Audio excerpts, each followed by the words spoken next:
This is Joshua Gray here with the JGray podcast. Woo! Woo! Here we go, folks. Welcome to the JGray podcast. We are live. I'm your host, Joshua Gray. Very first one. My guest today is Frank Perales, known as Slayer in the FGC community, the NetherRealm scene. My friend, happy to have you as my first guest. Happy to be here. Here we go. So, quick history. Frank and I go back, knowing each other from tournaments, and oh man, when was it? Probably like this spring, even before then. So we were like, "Yo, make a podcast." It's actually a funny story. I said, "Okay, you'll be on my first episode," and here we are. Here we are. So it all goes back to Mortal Kombat came out May 6th. Oh no, when did Mortal Kombat come out? MKX. MKX, April of 2015. Yeah, so that came out, and then soon after that is like when the whole Yomi thing happened. But we were there when I first heard about you. Like I just knew you as Clutch at the time. Yeah. Like I literally didn't even know you as Joshua Gray, nothing. And all these players were getting invited to shit. Like Tyrant and all them got invited to the Fatal 8, and it's like Joshua Gray. So we're like, dude, why the fuck's in Joshua Gray? Why isn't Clutch inviting us to any of this shit? Who's this guy? So, me and Mike both made top 8 in ESL one week, and it was a week. Oh yeah. Me and Mike both made top 8 in ESL one week, and it was it was funny because it was a week where we had to do like a promotional video. So we're sitting there like gonna record one. The first one was like, got Michelangelo and Slayer here, like fuck Clutch, fuck Charles, and we're just like naming all like the ESLV weekend. It was just hilarious. We ended up putting out like a pretty funny one. Yeah, man, it was But great. Yeah, that was just a great time, and then and then I actually met you, and it was I think it was. When did we actually chill? When was the first time we actually chilled? There's just a lot of times we chilled. I would say like we really bonded over the CW season 2, filming a lot of that stuff. For that sure. was awesome. We had some really good times. You guys got to see, the inside of what it's like to put a TV show together in Los Angeles, dude. I mean, that's a pretty cool experience. We got to do it twice. It was a weird balance as a competitor, though. Honestly, it put like a weird strain. I felt like we were doing so much, like it was hard to just like really sit there and focus on the tournament experience. I'm sitting there like really trying to focus on like, the whole camera work and that. Like it was awesome, but like it was just a little strain. Sure, but it was awesome though. Like seeing how it actually, I was like, whoa, these fools when they put together movies, imagine how many times they have to actually like retake the scene or do little fill-ins. It was like nuts. Yeah, you guys got to see the ins and outs of what athletes go through as well. The sports athletes have to go through the interviews and the processes and being asked the same questions over and over again. But the cast was great. Angela and B. What was his? Brandon, yeah. They were just a great group of people. The sound guys. What's that guy with the beard? All of them. Just a great group of people, man. It was just a lot of hardworking people over at Machinima and CW, man, for sure. Machinima had a lot of fun with that, dude. And then we went to. What did you drop? Your hand warmer? Yeah. Okay.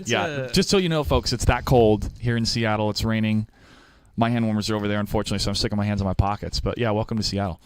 We went to I forget what hotel it was. It was in Hollywood though for the finals. We were so Hollywood, like I walked in, and I'm dressed in like a backwards cap, and we're just like obviously blazing.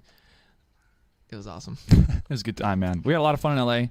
I will still have a lot more fun as well, folks, because MK11, we know about the game. That's it. And the community event's January 17th. We'll get a lot more information that day, and then it comes out on April 23rd. There's so much speculation.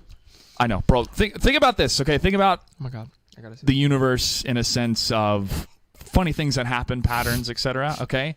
I'm turning 33 in April. I get Mortal Kombat 11, Game of Thrones final season starts, and Avengers Endgame. I mean, bro, that's a big month.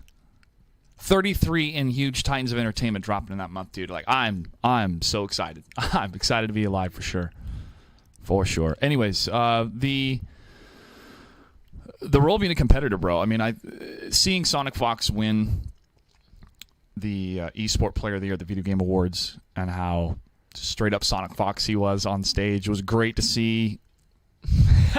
Authenticity just out. Right there, all right there, and the amount of feedback and people talking on Twitter and stuff has been crazy. I watched it a million times. Yeah. He went back and he was like, "Shout out to." I clipped it in my phone too. I was gonna tweet about it, but I didn't. He's like, shout out to all the furry community. He's like, and I was no, he killed me. Yeah, man. Man, that was great. It was so awesome, and it was a really good awards show, bro. In the context of how much cringe we've had in the past and how hard Jeff Keighley works in order to put this thing together. It was the VGAs, I think, with Spike back in the day, but that whole television format is so dated. Commercials are so dated. It wasn't something that we were going to buy cable to tune in for. So he's continued that fight, and I attended one of the Video Game Awards a couple of years ago, and you can feel everybody's just pushing along, trying to get, we know we have something here. There is a lot of advertising because a lot of, they want to show off new games, but also he has to fund the show. As a producer, you have to put that money together. Is it crazy that his audience reaches that big compared to like these Counter-Strike Go players? Dude, they have hundreds of thousands. Yeah, they're huge. Counter-Strike is so. But he won because of pure and especially with this whole rewind move, with the whole donating the money. But that was just out of grace. He didn't pull that for anything. Yeah, and straight up kudos to him. Fantastic. I keep thinking about Sir Scoots, who has been one of the pillars of esports history, you could say, especially on the PC side. I don't think I tweeted out, so you can tweet out for me that we're live. What were you saying? Sir Scoots is his name, and he would talk about like, hey, if you like this game or that game, great, go for it. He would try to like settle people, like stop trying to compare. They all have their intricate difficulties and what you have to do within the game. So that type of comparison really triggered a lot of people, and I get it, triggered me too, because the Counter-Strike player that said it, I'm like, oh, come on, bro. Like, we're still having these type of conversations. There are intricate matters in a fighting game that is incredibly difficult to execute. There are intricate strategies with your team that are incredibly difficult to execute in Counter-Strike. All right? We can all agree to that. This was just an overall player of the year, on top of skill, multiple fighting games, on top of personality, on top of figurehead, on top of community leader. It was a really big deal, and I'm glad that he won, and I'm happy that we have that that type of discussion too. I mean, it's really tough for us to try to equate ourselves to the Oscars or other big award shows because they've had a union for so long. They've had this academy of people that have voted and have worked their craft for so long to be masters at it, and they're the ones that typically nominate and award those categories. So for us, we're still figuring it out. It's still a bit of the Wild West, but we have some things to that was so beautiful. echo. That was so beautiful that happened. It was great, dude. It was a great moment, and I'm glad he's going to go on to win a lot more money as well because he's. I think it just got people talking. He's who are he's these a prodigy, bro. I mean, even watching him play the piano, when I wanted to learn more to play the piano, I play a tiny bit of guitar. I would play fighting games and vice versa. I can feel that type of connection in my brain of landing those specific moves. The difference is it's more, stretching your hands and hitting those chords, and a lot of beautiful type of emotions you can play with it within the instrument that makes it, come alive. In fighting games, it almost feels like your character's coming alive when you're executing those combos so perfectly in time. Like there's a musicality to it. It really is. And it's like an art. All those absolutely. Like an art form. So I really like watching him play piano because that speaks to a lot of people as well who maybe don't understand not just video games but how fighting games work, because they are very intimidating. They have been in the past, which is also a nice entry point too. But like if you want to take this seriously, it's going to take significant amount of work and data analyzing and getting the feel of your character. It can't just be number crunching too. You have to ingrain it just like you're playing an instrument. You can't just be like, all right, 4 measures and then 3 and then. You have to. It's not just like a simple. It's not just a formula to it. It's like you have to put some heart into it. You've put a lot of heart into this, man. You've been a competitor for how long? Since 2011. Ooh, wow. So we're talking to MK9 days. MK9. That's crazy that we're gonna be on our 5th game now. It's like nuts in a way, So it was MK. A lot of life. It was MK11, Injustice, MKX, Injustice 2, and now Mortal Kombat 11, since you could say the rebirth of NetherRealm or the birth of NetherRealm after Midway. Wow. It's been honestly, it's been a blessing, all of it all. Like the whole journey of it all has been so crazy, but it's been so cool. All the people, like, no matter what happens, like even with this new game and stuff, it'll be all right. Everything like that has happened has been the dream. It's been so surreal, all of it. Like even down to like knowing who Nick Castro and the guys at NetherRealm, like them chopping it up with us, like it's crazy. since you were little. Since I was little, we've been playing it. Like you said, you knew Mortal Kombat since you were how old? 5. I was like -2 when the game came out. So like, you want me to go? You want to go into that story? I got a story, folks. Of how connected I feel to Mortal Kombat. It's pretty cool. I think it's cool. I'm biased. So I did martial arts in Taekwondo for about 9 years. Then I was older. I switched over to Brazilian Jiu-Jitsu. But around that time, I remember going to Shakey's Pizza. They had this arcade. It was Street Fighter at the time, but then it switched over to something else, an arcade box, and it was Mortal Kombat. And I saw these spikes and people falling down on the spikes and stuff. I'm going, what is this, Dad? We got to play it. Where was this located here? Seattle. Yeah, Seattle area. Federal Way area where I grew up as a kid. And I was like, this game is really cool because it used the photorealistic characters. It used photographs of the characters and the poses and putting them together in the fights. So you're like, this graphic style is different. It's bloody, but it's cartoon blood, but with real people, kind of in a video game. It was new in a sense of, this is different than Street Fighter. Street Fighter's like hand-drawn anime, that type of vibe.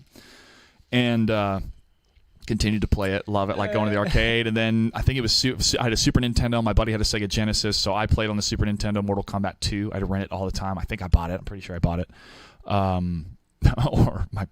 Or this is like back before they had like ratings systems. I think. I mean, maybe they had mature back then, but like parents didn't know. Then they'd see the graphics, and you had all those news stories going like, "What is this?"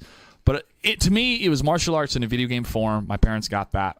I loved playing those games growing up on all the different systems. Fast forward to being like 12, 13, 14, in a Taekwondo studio in Federal Way, in the back, putting on all our gear, because it was Friday night, so we were sparring. We would do forms and technique Tuesday, Thursday, and then Friday we would spar. And I remember just this thing popped in my mind, like, hey, man, if they made a Mortal Kombat movie, would it be rated R or would it be rated X? Because, oh, my God, the fatalities and stuff. And my God. One of the older, like the teenage instructors, like 16, 17-year-old, we all kind of looked up to him as one of the leaders. He's like, there is a film coming out. Again, this is before the internet was a thing, right? So you had no idea. He's like, there is a film. I saw a trailer for it, and it's going to be rated PG-13. I was like, what? PG-13? Well, cool, I can go to it. Mm-hmm. And so my dad and I went to it, and dude, that soundtrack... Bro, I used those songs for like modeling auditions and stuff as a kid, and I would use it for like dance routines. Like, it was techno-y. Oh yeah, it really was. It was like, it was Utah Saints or whatever I forget the name of the artist, but I played the heck out of that cassette tape, bro. Dude, and I remember Goro, the silhouette of Goro was on the cassette tape, and I'm like, I love this. And that soundtrack took over the world, and really did. Continued to play the games, continued to. They really enjoy did the other properties. With that soundtrack, man. Yeah. Oh Lord. And they just always had 6 songs. They've always had a good choice. Like Edema, remember Immortal, like and all that. That was just like they've always had 6 soundtracks.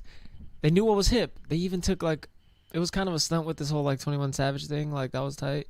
Yeah, it's something different. But what I felt when I watched that trailer at the end was like, I'm listening to these beats while I'm kicking this guy's ass online.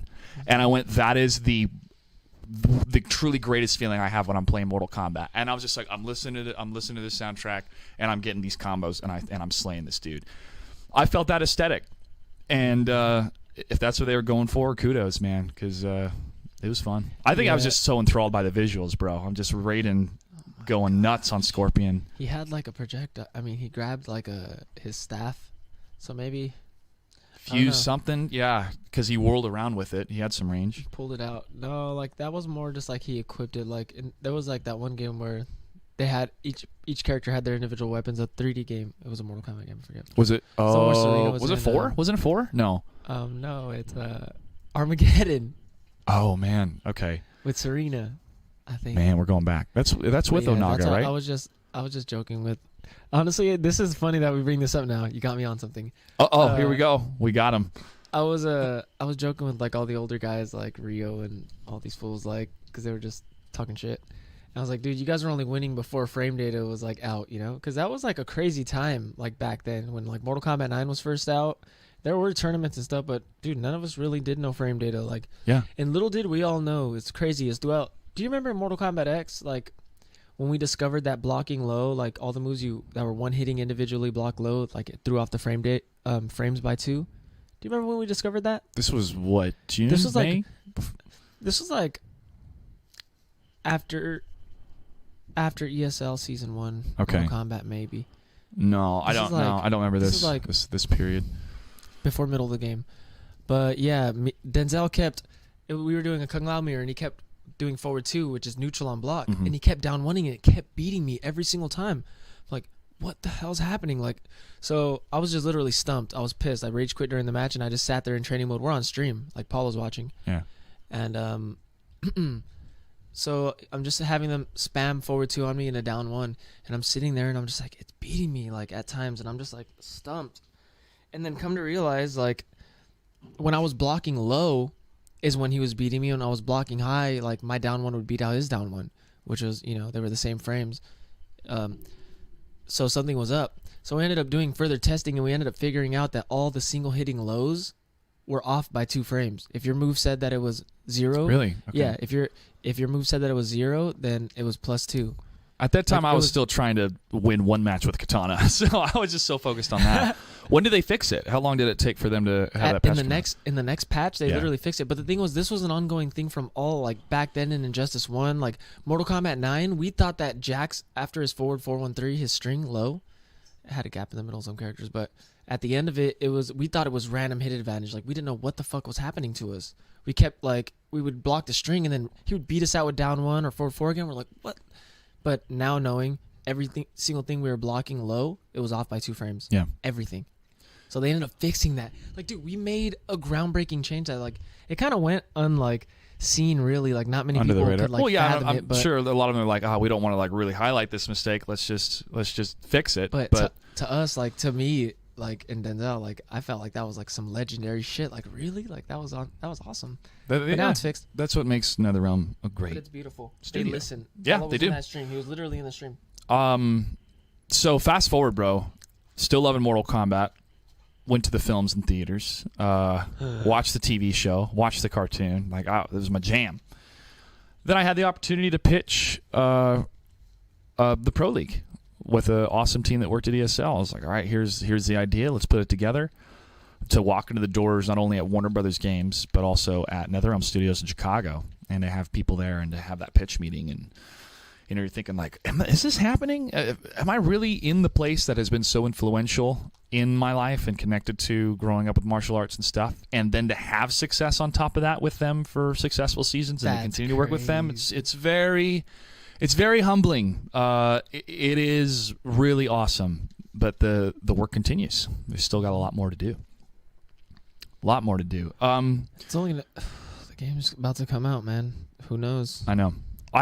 So let's take a look. Actually, look at this screenshot. Do you think that is? So for those of you listening, it's Scorpion with his spear as a chain flying out towards the top right corner of the screen. It reminds me of an Injustice 2 victory screen. Like, especially if you win and he flies around and then goes, "Get over here!" When it slows down. Breaks the screen. Imagine if Brutalities ended in, like, a type of, like, slow motion quick scene, and then they pose, and then it's victory. Kind of like what X-rays are. They're activated cutscenes. Instead of cutting away to, like, a whole entire separate other, like, scene. You mean? Like, it does. It goes the rematch. It does the animation. Just flows. Yeah, exactly. Yeah. And it goes the rematch. Yeah, that needs to happen. Well, the Brutality. I mean, I'm so excited for the Brutalities to come back. In Hopefully, general, we'll see. Do you think that after, like, the game ends, do you think it should go to, like, a whole separate scene where it goes to, like, a rematch, or do you think it should flow in the game? I think it could go, like, in the bottom right hand corner as a flow. What I would like the most is to have an emote panel. Like, after you lose, it can be, kind of like, kind of like in Fortnite where you can have emotes pop up, or like back in Hearthstone. This is like that one that was like that one Mortal Kombat where I forget, where, like, you had to input the do you remember that one? Holy shit. No. Which one is this one? It was like a travel one with, like, Liu Kang and Sub-Zero. It was like, I forget what it's called. Okay. So yeah, it was with Liu Kang and Sub-Zero. I forget. It was called something, but you used to have to input the. Somebody here knows. Okay. I'm about to tweet this out though. Well, is this like Test Your Might? No, this was like a whole game. It was way. Was it a mini game or no? It was a game. Oh, Shaolin Monks. Oh, Sub-Zero Mythology, something. Like Something. That. Something. Oh, yes, man. exactly. Do you remember that? Oh, yeah, bro. What's your at here? What's the podcast? Like, what do I... The JGray podcast? Oh, just my name, Mr. Joshua Gray. Yeah. I mean, like, Twitch.tv? Are you... YouTube, Joshua Gray 8. YouTube.com /Joshua Gray 8. I want to change it to Mr. Joshua Gray. Ryan, Fwiz, I'm talking to you. Gray 8. Come hang. Oh, there you are. Look at you. You got a screenshot and everything. All right. Yep, that should be good. I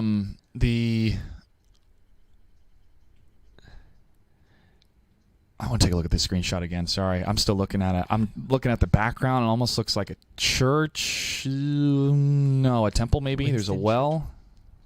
I love the color palette. Was Winston Churchill American? No. He was British. I actually didn't learn this till like, so we were at work the other day and somebody was like, it was like one of the trivia questions on the phone and something about Winston Churchill and I was like, I pretty much fucked up and I learned that he's British. He's British. American. Yeah. He's British. We're all learning, dude. We're all learning. We've all been young. Read books. That's what I tell people. I'm 29. Read some books. So. Wow. You moisturize very well.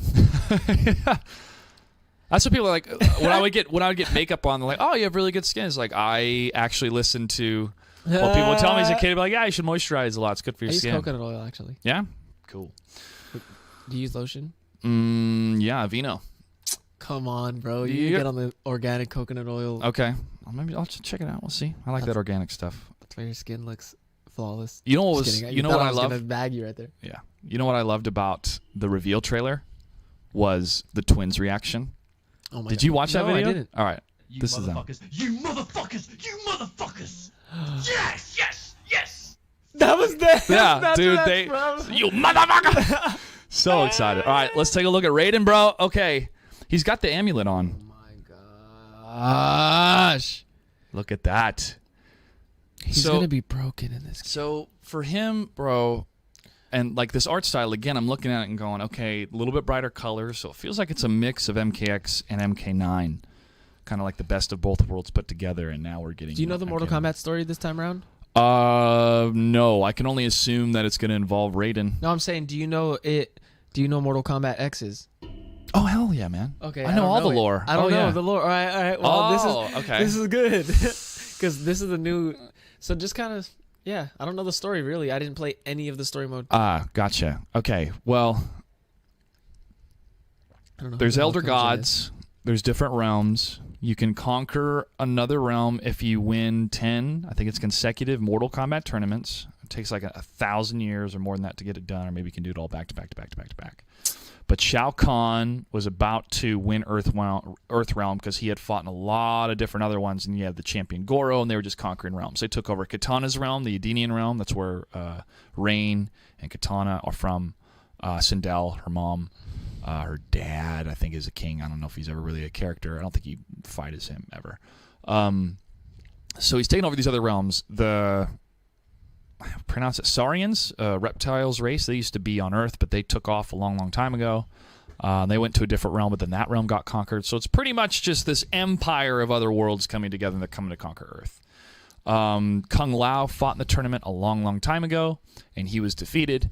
And now Liu Kang is like the final choice years and years and years later, trained as a Shaolin monk. And to try to stop this guy. Raiden is the elder god that looks over Earth, and he tries to train the champions. Why doesn't Raiden just snap and just mop it if he's training like champs? Because it has to be by mortals. He's an elder god. That's why it's called Mortal Kombat. The mortals of the realm have to dictate it. But then Shao Kahn doesn't care. He's just like, whatever. No. He cuts through. He loses. He invades anyways. Shinnok wants to take over stuff. He's kind of manipulating Shao Kahn. Shinnok's one of these elder gods that's a doo-doo head. He's a bad guy. I mean, I don't know what his motivation is, except he leads NetherRealm and he wants NetherRealm to be the strongest one, possibly, but he's a bad dude. He and Raiden go way back in fighting. So he had him trapped in that amulet, but then he was able to get out. So in MKX, it was about the next generation after kind of the story of... Or Raiden had No, they had Shinnok trapped in the amulet. Oh but it's a story of the classic Mortal Kombat characters from Mortal Kombat 1, 2, and 3 That was what Mortal Kombat 9 was. MKX was, I think, 20, 30 years later with like the next generation. That's where you got your Jackie and your Cassie and your everybody else. And Sonya and Johnny Cage a little bit older, along with Liu Kang. The new generation of mortals. The new generation of mortals that are the ones that they're trying to train. So I'm wonder guessing they're all so broken. It's hilarious. Kung Jin, man, he's Worked really out. good. So I'm guessing this is going to Kung Jin continue. too? He's from Kung Lao's. I think Kung Jin's from Kung Lao's. No, Kung Lao's from Kung Lao's. Still called Kung Lao. That's why he's impetuous, because he wants to prove that his people can still fight in the tournament. But yeah, that's the history of it. And so now, I mean, it looks like Raiden is pissed. If we have a corrupt elder god on our hands, who's going to save Earth? It's going to be up to the mortals again. But I'm not sure. What if because Raiden's pissed? Well, I mean, the guy lost. This fool Raiden's never gonna. Dude, he was so bad in that one movie. He's just like the elder god. I'm just like, oh my god, this Raiden's annoying. The In Raiden which with one? the long hair, not the Raiden with the short hair. The Raiden with the long hair. You didn't like Christopher Lambert? No, he was not hard enough to be Raiden. His laugh was fun, dude. Oh my gosh, I was like a little kid, like this is Raiden. Yeah, I forget the actor's name that played him in the second one. You see him all the time in films. Dang it, I forget. What was that girl's name you said earlier? Something Lambeau or something? It's a man's name, Christopher. No, it's a Christopher woman. Lambert. Oh no. You said Cindy Lauper. Oh, Cyndi Lauper. Yeah, man. You know Cyndi Lauper? No. Oh, dude, I'll have to educate you after the stream. I'm sure the people in the stream know who Cyndi Lauper is. My mom does. Yeah. Oh, wait. I got one more. I want one more screenshot to take a look at. Look at that. Look at it. That is an interactable. If you're listening to us. Well, I don't know, man. Maybe it's range. What if? It looks like lightning, You want to hear and something? it's red instead of You want blue. to hear something never done before? I think, what if, as you're going left to right, like right here, Yeah. instead of, it's always been on one platform where you just walk left to right. Like imagine if you're on the right hand side of the screen and you keep walking your back towards the corner, the screen like will literally shift with you. Like he'll walk around like this as you keep, but it So stays it's still in 2D. it's still a 2D fighter, but Exactly. the environment they're going Exactly, as your back turns, like right. Oops. So Like- how would you have a wall? But then there would be a wall. Okay. But it would be like extended. Like you would walk around this thing and then it'd come up and that would be like. But maybe your that back would be to the maybe wall. that would be too much, too much happening in the screen, too Yeah, convoluted. exactly. Okay. Maybe. But that would be like, I'm just thinking. I'm just trying to. All I could keep thinking about is how are they gonna mix it up? Like how are they gonna mix it up? Ed Boon's hinted at like them not having a run. And then also like MK2 is also like the same type thing as like MK11. You know, it's like the same type of look. A lot of people have like put the pictures side by side, so maybe it's gonna be like one of those like type of paced games. Did you We'll ever see. play MK2? Because that was a very like I think that's what I played the most back in the so paced. old console game. The old consoles, the It was hard. SNES days. It's hard to be good at that. Yeah, bro. I'm gonna take a look at that Scorpion one more time for those of you listening. It's the Scorpion screenshot that was shown on Steam. Does he Official crack the screenshots screen? from the game. Yeah, this is good. This is exciting times, What's gonna man. happen? April 23rd is when this game comes out. Oh my god. That's just, that's and so I really close. like that it's this momentum of this is when it's out. We're all going to be talking about it until then, instead of coming out in 2 years or hinting at something or the reveal of just the name of the game. I'm kind of sick of those because we get that so much at Comic-Con with films, and we know what films are going to come out years before they come out. I mean, just what if people made like a shadow, like what if they made a shadow comic book film and it just dropped? But you can't do that. You have to pick the dates, and there has to be so much marketing behind it. I get it. I get feel it. like this is good though. This I'm is excited. The Very closest they've ever announced. Like this is the least we've ever had to wait after they've announced it. This is like True. so close. And I think officially it's the Jeez. longest development time they've had for one of their games. So we'll see. Very, very optimistic times, my friend. Very optimistic I know, times. so much speculation. I can't stop thinking about like Yeah. They said that Shao Kahn's gonna be in there. I heard. Yeah, he's part of the pre-order. I mean, he's got people are already dissecting and going into Oh my gosh. into. Did you ever he's try got to like a beat him in dragon MK9? armor. It was hard as hell, man. Bro, Hard. MK9, I also did the 300 tower. And that took me weeks to get done. And I did it. And I felt so, yes! Just, I was You're in, and then it was over. I picked Raiden and I did just like teleport and it just took dude, so that's long what I did because I too. didn't know any Yep. combos back then. Like Yep. I was bad and I just had to beat him. Yep, and I had to avoid that hammer, so bad. and it just felt like sometimes he had just those unblockables, and I'm like, dude, these things are unblockable. How do I get through this stuff? That's so funny. Dude. He was tough. He was a tough I had to pick boss. Kung Lao and just.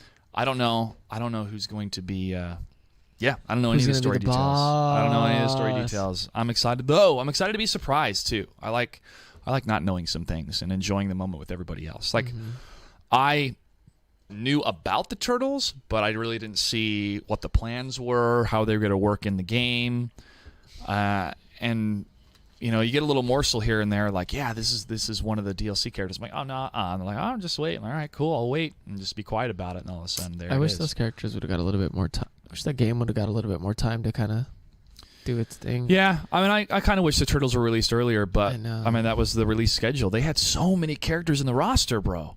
38 total characters. How many matchups, dude? So good. And then you can even count awesome. like the individual turtles, which makes it 40 something. Because you have the 4 on the 38, so but you'd be 3, so 39, 40, 41. We can do math. 41 total.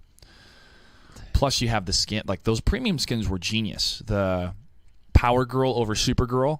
I was like, oh, that is so smart. Mr. Freeze over Captain Cold. I was like, yeah. Oh my God. Whoever had that idea deserves a promotion because that was genius. I'm like, oh, that's great. That's so great to be like, well, we can't fit everybody in, but let's just say he has the same tool sets, and That's Captain Cold and Mr. funny. Freeze have some things in common. I'm like, that's really smart. Yep. I'm glad I did that. That's great. The variations. You like the variations for Mortal Kombat X? You want them to stay? I mean, I like the concept. I mean, it's some retooling possibly, but it was just hard because they spread the character thin. Like we were just always Okay. thinking about the possibility of like what happens. Like just too many what ifs left on the table. Like because they had, they came up with some good ideas, but dude, you have to try to fit. You got to build 3 characters for every. They're honestly insane for how they made that game. Like, dude, shout out to them for that because that's ridiculous. They had to make 3. Dude, imagine saying you have to make a character. He has to fight 3 different ways, 3 different tool sets, 3 different game plans. That's so deep. They're ridiculous. that's a lot of whiteboard drawing, I'm sure. But I think in the end, save it for one character, man. Put all the power into him and just make this whole game of monsters because they just had, but I don't know. Maybe it wasn't a way for them to get more ideas out. Sure. Who knows? Because they were probably like, damn, I want to give Quan Chi this portal. I don't want to give him this bat. Like, but they just can't give him it all. Yeah. Well, that's what I liked about the gear system in a sense with Injustice, where you could have these moves that you couldn't have in tournament mode, or you couldn't have, player versus player, but you could have them with the gear that you would set up. But then is there a way to balance that to where you can get it all? Because I don't think so. It's too much to balance because that was all for the multiverse, the single player. Yeah, but would you rather like give up some? Would you rather like not have 3 variations and have gear but not be able to use it in a tournament? I wanted gear to be used in a tournament. I wanted to save onto a USB drive with your profile, plug it in, and then oh my god, there it is. Gear tournaments. That would be so. It's a lot of like, oh, we got these things, amazing, but it'd be even more better if we had this. So when people are like, you're so entitled, it's like, I want to use the word entitled. I think we're satisfied and then inspired. Like, this is amazing. It'd be even more amazing if we had this, because if you stop that, it's almost like a feedback loop, then you're kind of settling and you're not trying to drive that improvement.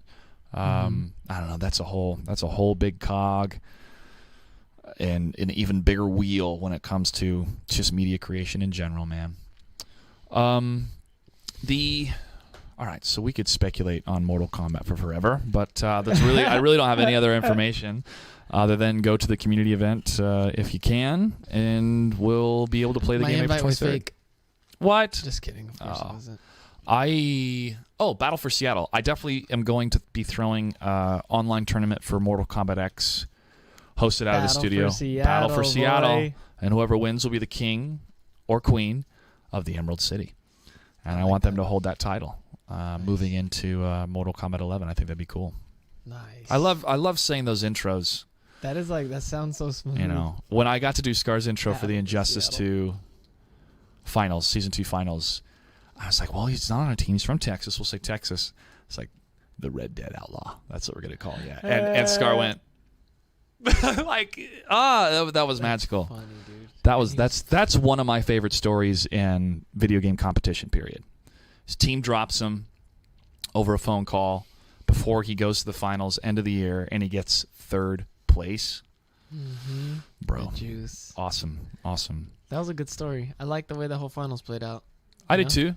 Definitely some close matches. I got to tell you, when Gurr lost and he had those emotions on stage, it was a tidal wave of feels for everybody in the room. And I'm in the front row, and I'm hearing them just lament his loss. And you're What like, did he say? he's just no, just no, yeah. This dude. Yeah, choked you up. So and you could feel it. Everybody's kind of taking a breath, going, "Man, yeah, this is real. This is people's lives, bro. They dedicate so much time to this in order to get some of that money and definitely that prestige, and that's what keeps driving them." I think nowadays I've already took like the hardest losses I've ever. So like when I go to the tournaments, like I was at the Last Shots qualifier, and even though I really was trying hella hard, I was just like I wasn't shook at all. I was always joking around, calling them mashers, and just like kind of like in my element, like big time. It's kind of I think I'm really ready for like this next game. Okay.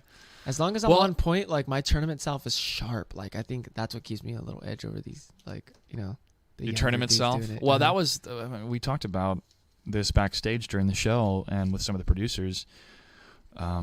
Scar, it was a shot in the dark type of dark horse. Where like the guy's got nothing to lose, and he's been enjoying what he's been doing for the last couple of weeks, which was playing Red Dead Online.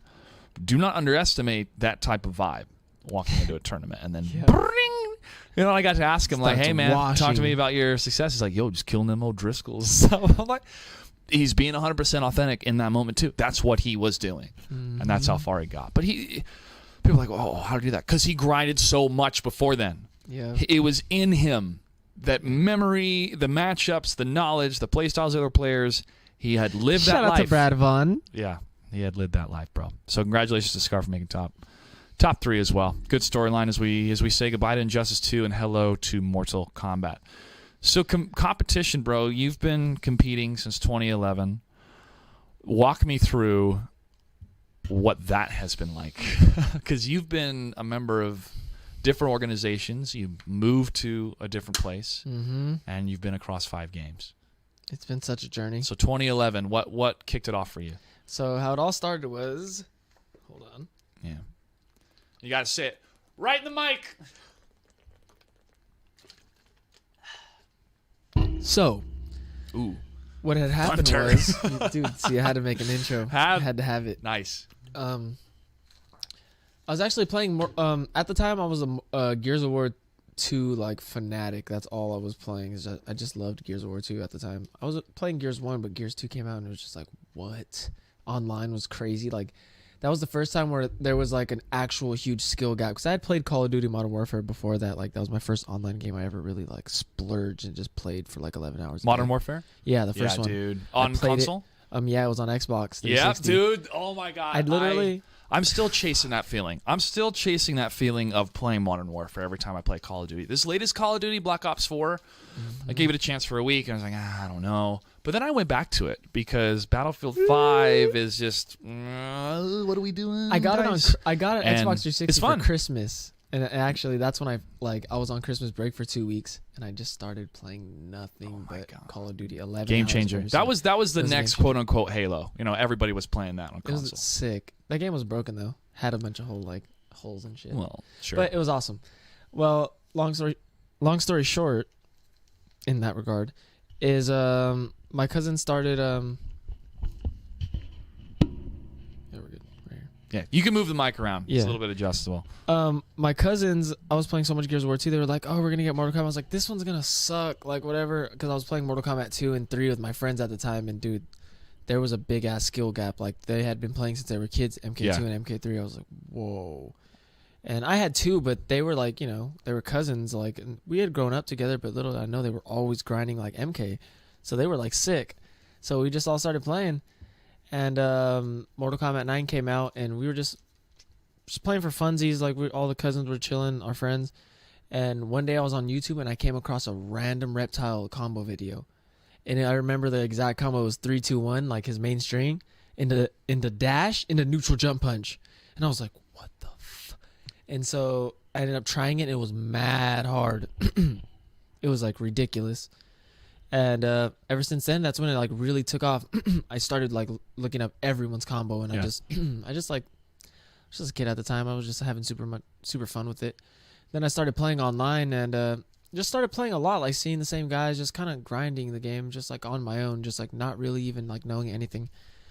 And then I came across Dab, and Dab, like he was the first person that beat me like senseless and like would play with me, and I was like, what the like what is this skill gap? So I messaged him. I was like, dude, like how are you so good? Like are you like playing with people? Like what, you know, what is this? Like I've watched like YouTube videos of people putting up combos. He's like, have you ever heard of Justin Wong? And I was like, no, I have never heard of Justin Wong. Like, so I YouTubed MK9 Justin Wong, and then I see him versus Flo, like Ermac versus Kung Lao, and I'm like, I see this set of like in tournament and like the first like high level like gameplay I've ever seen. Like, you know, like I see the way Justin Wong's using his like his roll to get in, and safe he keeps blocking after. Like I see the mind game, and I'm just like, what the freak is this? And so I'm like, dude, where does these happen at? I was like, after I watched the video a couple days later, maybe even like some time later, and he ends up telling me about a tournament in Orange County. I'm living in like an hour away from LA at the time. It's called EGP, Epic Gaming Productions. Yep. Shout out to Compton. Shout out to Brian Compton. So I go out there, dude. My first tournament match, X Blades. And I, like at the time, I'm thinking like, okay, like Dad beat me, but like I'm still pretty sick. Like I was kind of downloading, like I was getting better. I did not touch him. I just could not touch him. Bodied me free, and then I just like was super humbled. I realized how bad I was, and the journey just began, dude. The next whole entire year, going to the tournament every month, getting washed, wash. Whole year went by, and then I started getting good with Cabal, and I made top 3 at one. Like I snapped at one. Cabal! And Dude, that guy. I won like $20 like at the time. Like P-Board didn't show up, and he was like bodying me at the time, and like Tyron ended up beating X-Blade somehow and all this, and me and Satoru won his finals. Like I got lucky kinda to get top 3, but I took it. And then after that, I kind of knew I had it a little bit, and it just kind of took off, man. I went to my first tournament was SER 2013. That was like my first major after I'd been competing for a couple of years, just like locals and just like all the little stuff. Got 9th. And then I went to NCR and I got 2nd. I beat Wound Cowboy, and like I was like, I almost won, and I was like, whoa, this is kind of tight. Like, you know, I was like, I was in there. And Injustice was actually out at the time, and I was like, NCR Injustice had just came out, Injustice 1, and we went to NCR, so we had a little side tournament. People were to beat me, and I hadn't even had the game at the time. Like I was just a little kid, and he was like, if you beat Wound Cowboy, I'll buy you Injustice. And NCR was just right before Evo, like weeks before Evo. And so like I went mad hard, and I ended up beating him. And literally I didn't own the game all up until that time. So it took him like a week and a half, but he bought me at like a week and a half or 2 before Evo. So me and US Big Boy, we ended up grinding online just hella like before Evo, dude. And I ended up like going there for Mortal Kombat, and I ended up showing out in Injustice. And I didn't even know what it was like, what it meant, but I got my first like Evo medal and stuff, so it was like a big deal. You know, I was like, oh shoot, I got 4th. How old were you when you got your first Evo medal? I was like just turned 17, I think. Wow. Yeah. So I was in there, and that's when I was kind of like, whoa, like it was like a big deal. I was like, okay, you know, I got some like cloud people were like talking a little bit about me, and then kind of performed a little bit shitty like the end of it. I was still like bad, you know. I was still bad, dude. Had so many bad tendencies. Like maybe if I would have not tried to focus on what it took to be good so much, I could have played with a little bit more heart, but I was just like trying to get good, you know? And so you always hard on yourself when you're getting those losses. You know, you have your expectation of I got to make top 4 at least because I already made it the last time. Then you drop in 9th, 10th, 11th. I mean, you're like, of course, what am I doing? But I always just like, you know, I just knew the little mistakes like that went wrong. Just always learning from it, whatever. Of course, it sucked ass, and my friends were always like talking hella shit throughout the time. So they're the ones who make it like, you know, unbearable sometimes. Oh, unbearable. It's kind of, you know, they prod you with it. You're like, I know, bro. Thank you. Oh my gosh, like when I lost to King Hippo, oh Lord. So that was Injustice, and then I started working at the end of Injustice. At the end of Injustice, everyone stopped playing, and there was like no more Wednesday night fights. Everyone stopped showing up, and it was just me and Nubcakes, dude. Just me and him for like the last like whole entire like last quarter of that game's life. Every single week we'd meet up at least once a week and play all stinking day. Like we were grinding matchups, like, you know, still going super hard, and we wrote it out. And when MKX came around, I was actually working, going to school full time, and I had ended up like messing up at my job as a porter, and like I nicked one of the cars, and so they had me on like a temporary like leave while they like did a little investigation or whatever on that crap. And then Fatal 8 had just happened. It was on a Sunday that Fatal 8 happened, right? For Mortal Kombat. Yeah, was it a Sunday? Yeah, it was a Sunday. It was a Sunday. And the game was coming out on a Tuesday. Yep. So yeah. Tyrant's ass had the game, so we went over to his house, and literally Tyrant was tired as hell. Like we went home, and like I hadn't even had my hands on the game yet. It's all just speculation. And so he washes me that night, dude. It's like 30-0, and he goes to sleep. Like he's like, dude, I'm tired. I did not go to sleep the whole fucking night. Like I literally stayed up, tried every single character, and I'm like, all right. Bus all Kung Lao, like with that 50-50, and Kung Jin, like it was just the sound of the. I was just like, oh, holy shit! Like, oh man, yo! Shout out to NetherRealm audio engineers and the audio team, bro. They're ridiculous. Those sound effects, whoo! They stick with you. They stick with you. I stayed up all night. Tyrant woke up. I washed his ass like bad, and he was hella mad. And we ended up. He had to go to work. Came back, ground, whatever. He had to go to school. So we stopped playing around like Tuesday, and then all the guys ended up meeting up to get casuals in like Thursday-ish, and then they're like, oh, we're gonna go to Northwest Majors like tomorrow, and I'm like, dude, like I'm gonna go. And so I ended up just going, and I got second there, and then it was like that weekend happened. It was a great experience. I ended up beating hella of the testers there, dude. That's a funny ass story. I went there like with Kung Jin and Kung Lao. How many testers were there? Which ones? So there was Arturo Sanchez, Rio, Chef, Chris G, and yeah. So I beat all four of them, and I ended up getting a second.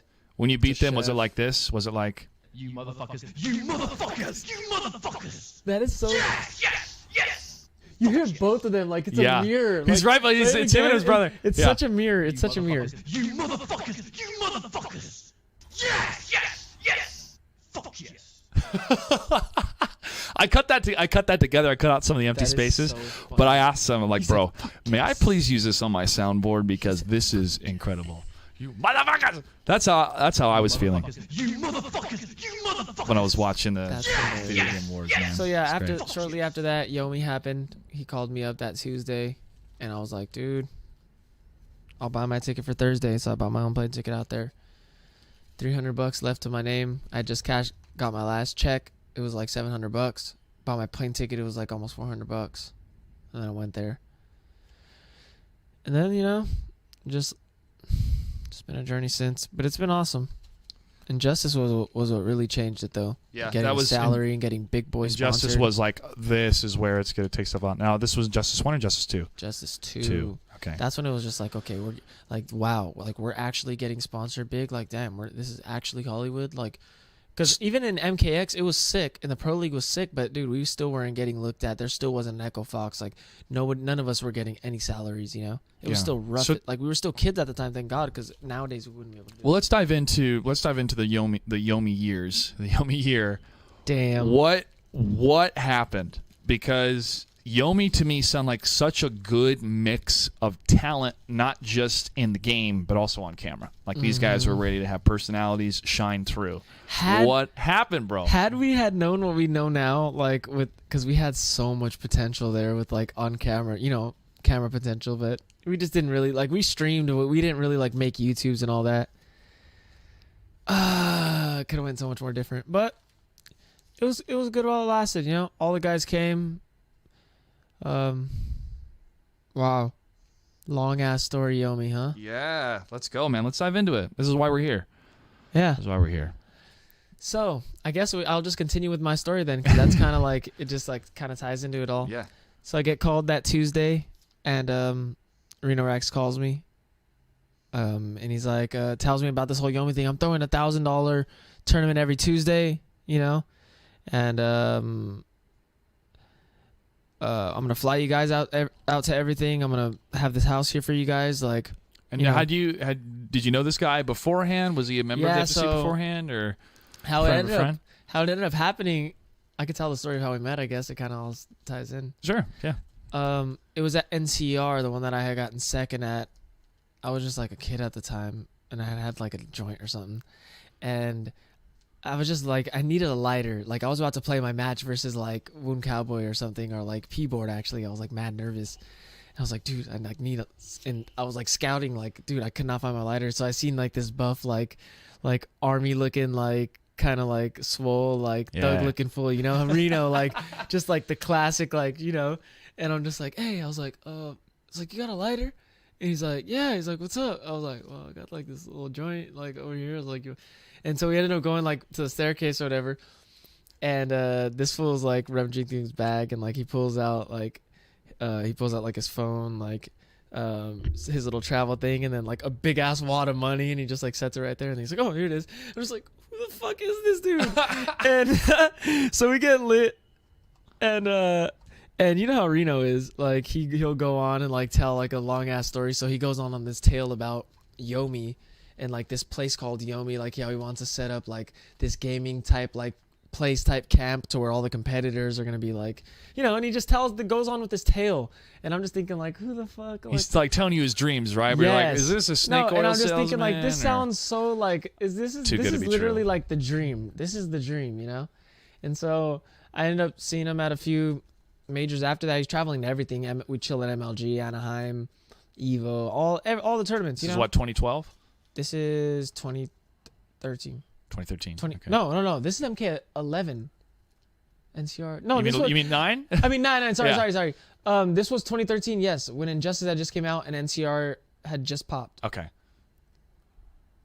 Wow, we're going back to this. It feels like it's not long ago, but it is a long time ago. It is a long time ago, yeah. And this space. So, yeah, so we ended up chilling. So whatever. After we were cool. We like stayed at a hotel a few times. He let us crash with them because he had always had money. He was like an older guy. Sure. We were just a bunch of like stupid kids staying on hotel room floors all the time. And so he let me and Tyrant crash with them at MLG.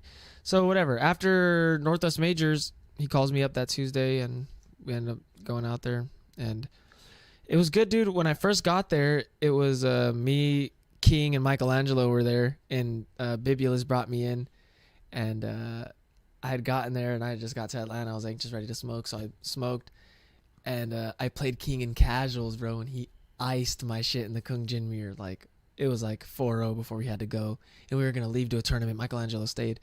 So we get to the tournament, King's feeling himself, and I ended up bodying his shit and winning the first ever Mortal Kombat tournament, and with all of us there. And yeah, man. After that, how it played out was, he was like, "Yo, I'm calling up the Terry brothers. Like, I'm thinking they're gonna come out," and so they end up showing up, and then he wants to get Rio, and he's like, at this time, dude, Rio is like a legend to me. He had never missed a top 8 in Injustice 1. He was God in MK9, like all the MKs, you know, MKDC, all that, everything, MK3. It's ridiculous. Yeah. Like, I was just hella bragging on. Before I knew him, I was just like, whoa, you know. He gets him. I end up figuring out how Giuseppe Grosso really is. Like, he's a little shit. But there's a lot of stories. But yeah,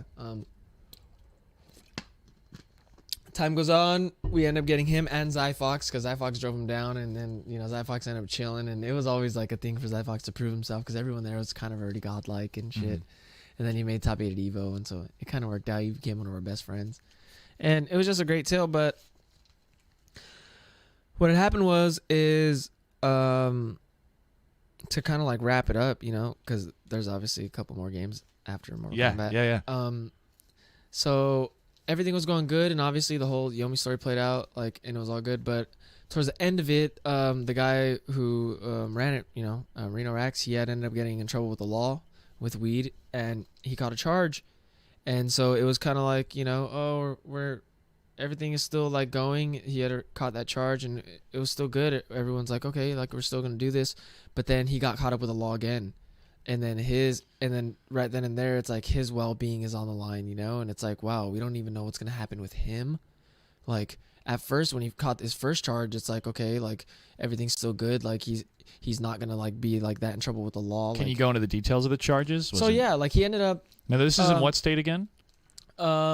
So the first time he was in like Florida. Okay. And they had got caught with like a large sum of weed. So they it's like a felony amount of weed, Yeah. Over like 10 pounds or whatever. And so they ended up like working it out, and he wasn't going to catch like a big charge where they was going to be on like probation or something. And but then when he got caught up the second time, that's when it like gets really bad. Like you're going to catch a charge. Like, already. You're going to like. So the guys were scared, and I don't blame them, but they started like going home. The Terry brothers first, like, and me and Michelangelo throughout the time kind of knew what was going on, like, but the other guys like kind of, they were a little bit oblivious to it, and which was like, it was okay. They can like, enjoy the time. But he didn't want the drama to be coming into the house. Exactly. He wanted you guys to focus on the game. Exactly, which was it. He was trusting you guys, like, hey, this is good. Some stuff's up in the air now because of this. So kind of. But whenever it happened though, like he was straight up with us. Like whenever he caught his first charge, like he was. But when he caught his second charge, that's when. This is so crazy, man. I live in Washington State, and I'm going like, what? That's still happening in the United States, on bro. weed charges, man. You know how many people have died from marijuana use? Zero compared to alcohol or other substances. But geez, man, there's plenty of smart people in books that have talked about that. But go ahead. So, the Terry brothers end up going home first. And then soon after that, like King dipped out. Like he went on like a little break to like Ohio or something. Yeah, like I remember that. And then Rio like went up north to like where he was staying. Soon after that, Zyfox. And then so it was just me, Michelangelo, Blake, and like Reno over there. And that's when I had went home for like a little bit, to visit home, and Michelangelo was just there with him, and he kind of like, without me there, like, without any of the bros there, like, he kind of just like, he kind of was like falling off, Yeah. He's like, I kind of want You to go guys went back. there to motivate each other. Exactly. Right? So when I came back, he was just ready to go. Okay. And so I was like, fuck. Like, at that point, I'm like, dang, Yomi really is like, and I understand though, like, dude, it's not what it once was. And also Mortal Kombat was like, we had already had all the Pro Series. It was already coming towards its like, we wanted a season 4, but look, it wasn't in the cards. So everyone just knew what it was. And so it was just time. But I ended up staying because my girlfriend. And so I got a job at Chipotle, dude, at the airport. Like I was just looking around, and I didn't have a car at the time. And I lived like 5 minutes from the train station, the MARTA. And you can take it right into the airport. And so like I ended up looking for jobs around there. And so I worked there for like almost a year. And like I was living in the city still. Like, dude, still didn't know what was gonna happen with like him and his charges and shit. Like it was still like grim, bro. Like, God. But it ended up working out. And you're happy you did it.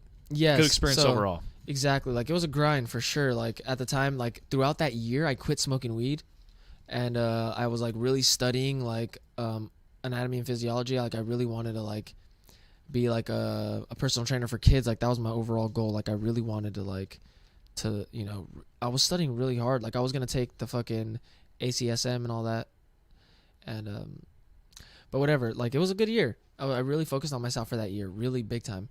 And then Injustice came out, dude. And when Injustice first came out, I was a sober young lad. You're focused, ready to go. Yes, but I started blazing. Okay. Because right when it came out, I'm like, dude, like I gotta get on the grind, and dude, that's just been my ritual. Yeah. Like, so I understand.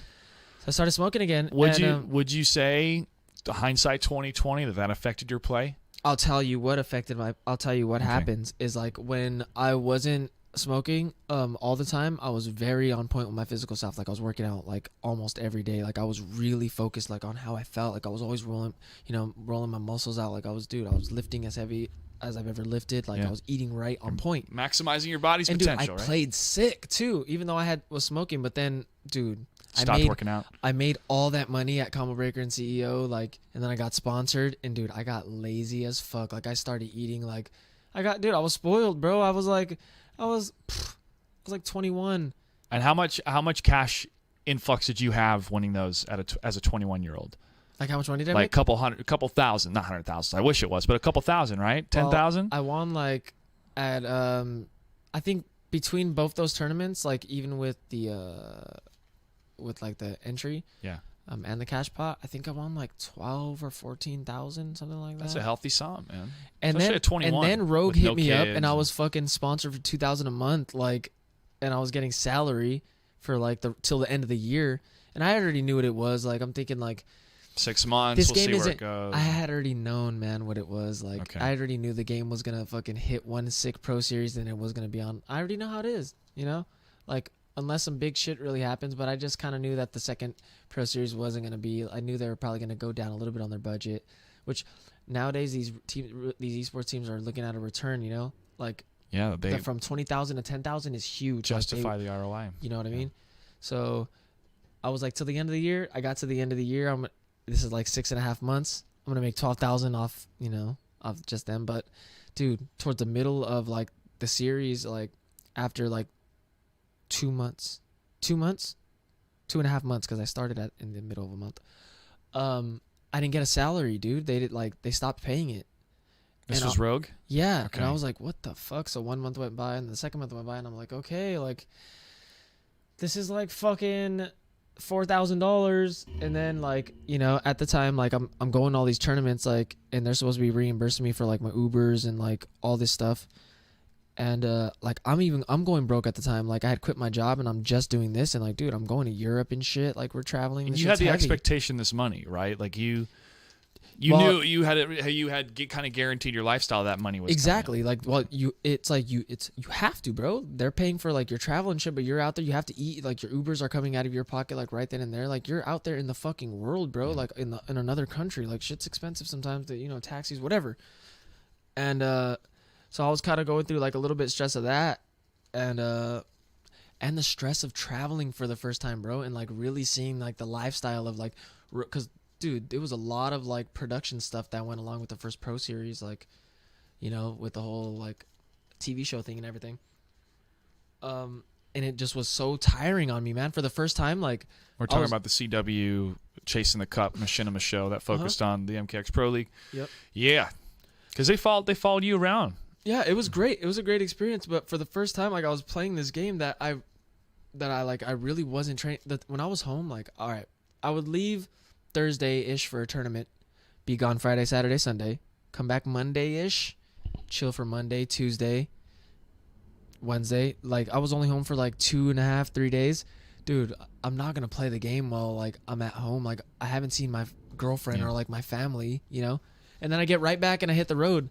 So like it's something that I had to learn. Like I learned a lot now, but like I should have talked to more people. I should have had some coaches who had been there and done that. Kind of to some be life honest. experience coaches. Exactly. Like, hey man, this influx of money, it's gonna be good, but just remember that this could disappear at any time. So have some reserve. I mean, stuff like that. You Like know when they always have tell a you- reserve fund and stuff like that. You Like, know when yeah, they tell okay, you I'll like, get oh, there. you won't understand till you're older. I really did need some of that, like, just in case. Because, Yeah. dude, I didn't. And we need mentors in the space, but the space is so new, it's difficult to find unless we go outside the space and try to find those mentors. But they're there.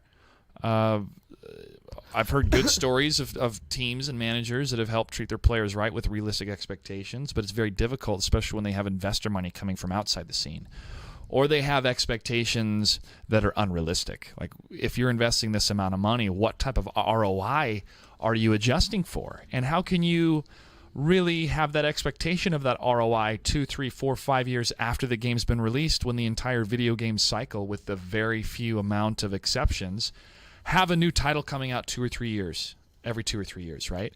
So the investment can't only be in we're with you for this game. It has to be we're with you to grow with you across these game cycles, right? And that's why I get concerned with games like Overwatch, who have this huge amount of investment from these team franchises, when I'm thinking, are people going to still be playing Overwatch 6, 7, 8 years from now? I'm not sure. I mean, people are still playing scary. StarCraft 2, but it's not to the... Dude, do you see how much money they're dumping into that? Dude, they're about to... That thing... I'm concerned about gonna the crash bubble. I'm concerned about that bubble. And I'm concerned that so many people outside of the quote-unquote esports space, video game competition, think that it's all, it's so linked. They go, oh, it's all lumped together, like they would lump in soccer and hockey and football and basketball. Just because you like basketball, watching basketball, doesn't mean that you're going to like watching football. But they look at all the esports numbers and go, look at all these numbers. It's huge. It's going to be this billion-dollar industry. I'm like, where? Where is that money going to come from that you keep saying that it's going to be $1 billion, bro? Because I've seen so many companies have these, we're going to invest and get this great return of investment.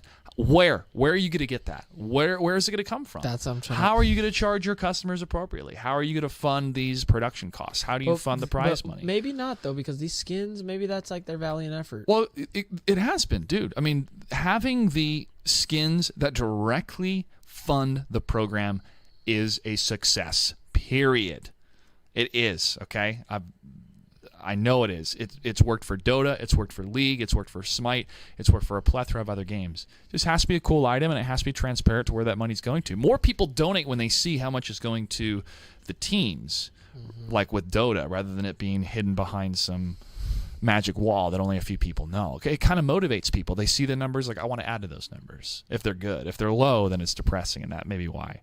That's all. But yeah, those type of transactions in a game, I'm all for, because they have a specific purpose to fund a program that adds more of an entertainment value and helps grow the community. If it's just a piece of gear that you randomly roll on and you had to pay money for, I don't like that at all. It's gambling, or it's akin to gambling or close to gambling, and unfortunately, the video game industry, at least some of the heads of it, are like, no, it's not gambling, it's different. They're trying to maximize the experience. I'm going, you're just trying to use flowery language for a new technology, yet the behavior of the humans is what we're focused on here. And since the release of these loot boxes, there are more children in the UK addicted to gambling than before by a very large amount from some of the recent articles that I've seen. Why in the UK, though?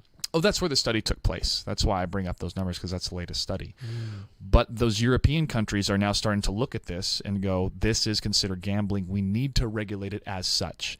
But then some of the larger gaming corporations are like, no, it's not, and they're trying to fight back. Oh. This has just been a history. That's going to cost them big boy It's history repeating itself, where a technology has grown beyond what the law understands it to be, and the law needs to ring it back in so that's fair for the consumers and it's safe for the consumers based on behavior. We now have the metrics to show the behavior, and it's not a healthy type of system when you're chasing this euphoric feeling of winning something like that. With random loot, it's scary. I'd love to hear anybody that wants to counter argument, but this is from scientists and others that are starting to study it. So I do think that there are appropriate boundaries of microtransactions in games. I mean, hell, that's what most mobile games are, but it needs to hopefully be done right, and hopefully smarter minds than I can figure it out. But right now, it's one of the things I'm most scared about in the industry. So you have that, the huge pump of money into the scene with what are your expectations? We don't know what their expectations are, and their plan. We don't know exactly where the plan's going to go. However, when you have a season with a bunch of dates and you know how much money you're going to earn, that's right. That's what's right in front of you, and that's what people like to really focus on. But there's a lot of great programs out there, and a lot of players have become successful and have made life-changing money, and that's awesome. But there wasn't a bubble before, and it burst in 2008, and we could very likely be in another bubble again, which is why I like tournaments like Combo Breaker and CEO and others, where it's done from the ground up.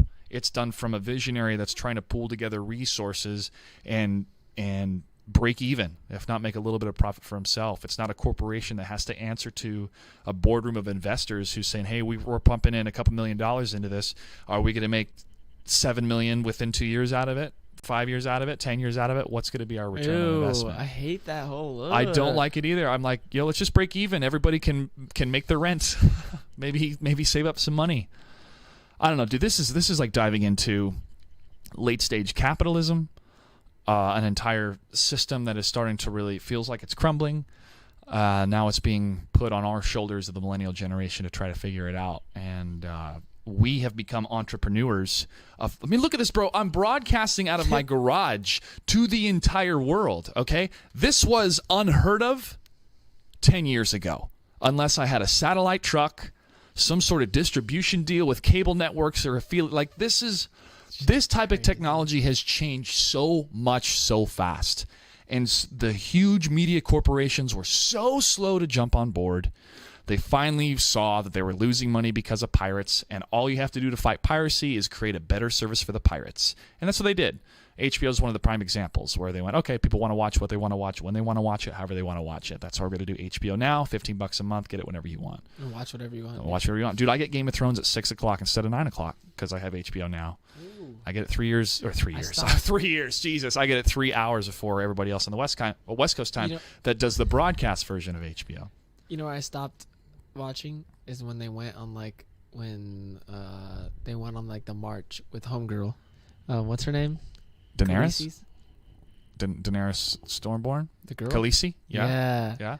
Which march? Which season was this? This was like season 3 maybe. Wow. This is after I'm sure it's been spoiled for you. I watched the winner and all that stuff, but I just remember them going on like a march, and like that's when I stopped watching. Okay. She was like, she might have been hurt or pregnant.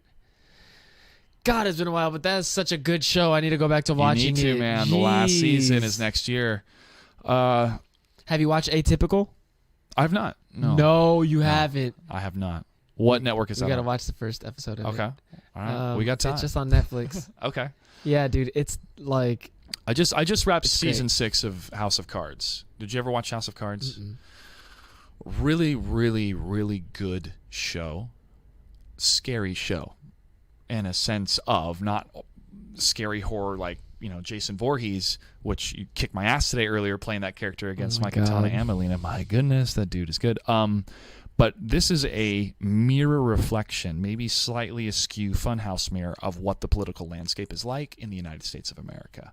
And what type of deals take place, conversations take place, manipulation, scandals, things like that by powerful people in order to keep things either quiet or to make their agendas happen. And the way that it's portrayed is so well done. Robin Wright's character, who plays Claire Underwood, the wife to Frances Underwood, who's played by Kevin Spacey, turns out to be a monster. Her growth as a character, her dynamic as a character really came to a head this season.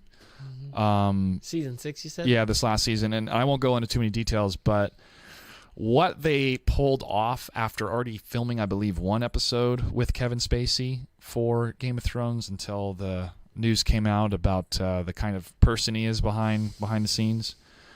Which is? Scrambled together. Being very...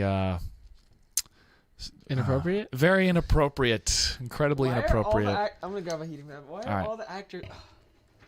Yeah. Just disturbing things. So they had to rewrite everything and then figure out what they were going to do, and they did it in 8 episodes. And so already it's a struggle, because how are you going to do this without your main character? But they did. They were able to still stick the landing. Why are these clowns always so inappropriate with all this? Like, dude, you have so much. You have everything you could... Just go get all that money and go into hiding. Like, go move like somewhere where nobody knows you and just like live a decent life. Power can be corruptible. Yeah. Just go like, dude. Every like all these celebrities go mad. Like, dude, get all that money and go run away somewhere. Yeah, go live like a modest life forever. You know how you can live modest forever. What do you think I'm doing here, bro? You could live modest forever on that type of like, and you could live. It's a happy existence, bro. Yeah. But these fools get caught up like in. You know what it is though? They reach a level like, it's like that feeling of like a level of like fame or just like of just feeling that sort of way that they're always gonna strive for. I don't think it'll ever. What's leave next? You. Yeah, they've done it. I don't think it'll ever leave you. I mean, bro, and that whole kind of fame narrative, or what happened, why do people kind of go crazy or go off the deep end when they have so much? It's like, well, I mean, sometimes there are consequences to your dreams coming true. Consequences that you never really planned Sacrifices. for. Or little tiny things that you start to slip, and then it becomes a big thing down the line. Sucks. It does. That's why you just got to watch yourself, man, and be humble. I like to define being humble as being teachable. Mm-hmm. And whoever has the best idea is the best idea, no matter where it comes from. The best idea wins. And that was always my mantra producing shows, working with the team. If I had run a show and somebody's like, it'd be better if you did it this way, I'm like, oh, you're right, dude. Let's do it that way. Because what's more important, my ego or the show being better, right? Mm-hmm. In essence, that is my ego because the show represents us as a team. So we as a team should all work together. But sometimes, that ego can overtake you, or that ego can tell you that you deserve more, or that, okay, you've been successful, you need more success. And that can, if you don't harness it, if you don't use that power to continue to strive and be like, I feel empty, that's dangerous. Dangerous. Why do you think that they're dude, you look at it from like a scrub's point of view, just from like, somebody who's being kind a of scrub like, teaches you humility too. So yeah. And you see them like, damn, they have everything they'd ever want, but then if what's wrong in their life, there's always. I remember this lesson that I learned years ago. Is a picture of this little boy, orphan kid, and he was hugging this pair of shoes. Just so, like, he had one of the greatest smiles I've ever seen on a kid's face in this picture. Just so delighted. And then I saw a picture of a dude who just bought his second Ferrari, and he was like so excited. It was the same emotion. Like, you were seeing the same emotion on the face, right? Yes. What's different in the emotion? And you're like, well, the object is different, but it's the context. The kid had nothing. He got a new pair of shoes. Oh my God, he can walk comfortably for the next couple months. Absolutely. I mean, amazing. This dude who got the second Ferrari, oh my gosh, I can go 0 to 60 in 0.5 faster seconds. But can you see how crazy that is, though? Yet it's still the same emotion in both those human beings. And I think that can happen where... you ever see the movie Her? Mm-mm. One of my favorite lines in that movie is, I'm afraid I've felt everything there is to feel. And as a student in his 30s that's going through a finalized divorce. And he falls in love with his AI unit. So really, it's a really poignant film about divorce because the director had gone through a divorce. What is it called? Her. Starts Joaquin Phoenix. I'd recommend watching it, dude. It's a really good film. Is it the one where it's like trapped in the room the whole time? No, that's Room. No, there's like there's like a that's Ex Machina. Is that what I'm sorry, I'm jumping the gun. I think that's what it is. Oh, it's a robot? It's a robot inside? It's like and then at the end, like it ends up like screwing him over. Yeah, I know. Everybody's seen it. It's been 2 years since the movie's out, but yeah. Spoiled it? Or is that how you are? You're fine. I am literally, I will spoil the shit out of some things. Like, dude, we were going to go see... We were going to go see Star Wars. If it's been out for a while, like, it's fine. Dude, we were going to go see Star Wars in the theater. And is it Kylo Ren that dies? Which one? The one that Force Awakens or Last Jedi? This is the one like in the latest one, so it's like 2016. Oh, this is when Han Solo dies. Oh yeah, so yeah, he gets killed. Yeah, exactly. Before I had looked at the spoiler on my phone right before we got there, and so we're sitting down at the theater, like all the row of guys. I'm all the way in the left. I'm like, hey guys, I was like, Han Solo dies, and dude, I cracked up in the theater, like I'm crying, like. But that was a super dick move. You're a dick. Luckily, those guys are cool because fools take that seriously. Yeah, man, come on. That's part of the experience. Even as a creator, as the experience, you want to get that reaction from people to surprise them. Imagine you're the guy. What? Yeah, but that's my favorite scene in The Force Awakens and The Last Jedi. I was extremely disappointed with for a number of reasons. I could talk that to death. The Last Jedi? Yeah, the latest one. I have the high ground, Anakin. No, that's Revenge of the Sith. Ooh, that was a good ass movie, boy. You're so young. Oh my gosh. I have the high ground. That was emotional. You're my brother, Anakin. I loved you. Yeah. Well, unfortunately, we really haven't had that type of emotion. He's like, we were supposed to. He's like, supposed to destroy the Sith, not become them. Oh my gosh, it hurt. But I remember fighting against something you hate, and then you ultimately succumb to it. He said, no. Oh man, it was such a that hurt everybody. I know. There's now more bad Star Wars films than good Star Wars films, but bro, let me just say this. Let me just say this. Why I was disappointed with The Last Jedi. In Return of the Jedi, Luke Skywalker shows up to Jabba's palace with a plan. With a plan. You know what he had? Have some goddamn faith. That's what he had, man. The Dutch Vanderlyn was in his head. And he walks into the palace. He's got his robe on. He chokes the two pig dudes. He already has the droids in there. And he wakes Jabba up. Or he doesn't wake him up. Bib Fortuna does. He taps him and Jabba wakes up. He's like, oh, whoa. He's like, oh, shit, Luke's here. Okay. I planned for this. And Boba Fett's there. And like the whole posse's there, right? And Luke says, all right, you're going to let my friends go or it's going to be game over. And this is young Luke? And he sees a sister there, Leia, all chained is this up. young Luke? This is Jedi Knight Luke. This is Return of the... This is like late 20s, early 30s Luke, if that. I don't know. Let's see, 17, 18. No, this is mid-20s Luke. Dude, you know what's After sad? Empire. He's lost his hand to his dad, who he found out. Like, he's been through some shit, bro. He trained with Yoda. He knows all this stuff. So he is there. Jabba hits the trap door and Luke falls through. Shit. All right. Plan kind of goes awry. But Luke is able to outsmart the creature and get out of there. They tie him up. They're going to throw him in this pit where he's going to be digested for 1,000 years. And Jabba is telling him through his droid, C-3PO, that, any last words type thing. And Luke looks up and goes, Jabba, this is your last chance. Free us or die. And everybody's laughing. They're laughing because this dude lost. His friends are captured. Han's about to die. Jabba's won. Oh my gosh, what happened? So I'm about to walks to the edge of the plank before they drop him into this pit. And Luke looks up at R2 and he gives a salute. And R2 ducks his head a bit and he opens this little panel. And he looks over at Lando Calrissian, who's been in stealth mode this whole time. And he gives this big nod to Lando, and Lando gives this big nod because they're all about to die. Like it's this or we die. We're saving our friend or we're all going to die right here, right now. And even now I get emotional thinking about it because it's one of my favorite action openers for They all for laughed movie. because they knew that they were fucked. Yeah, like everybody on this barge, hundreds of people. So Luke looks down in the pit, everybody's tense, and he jumps.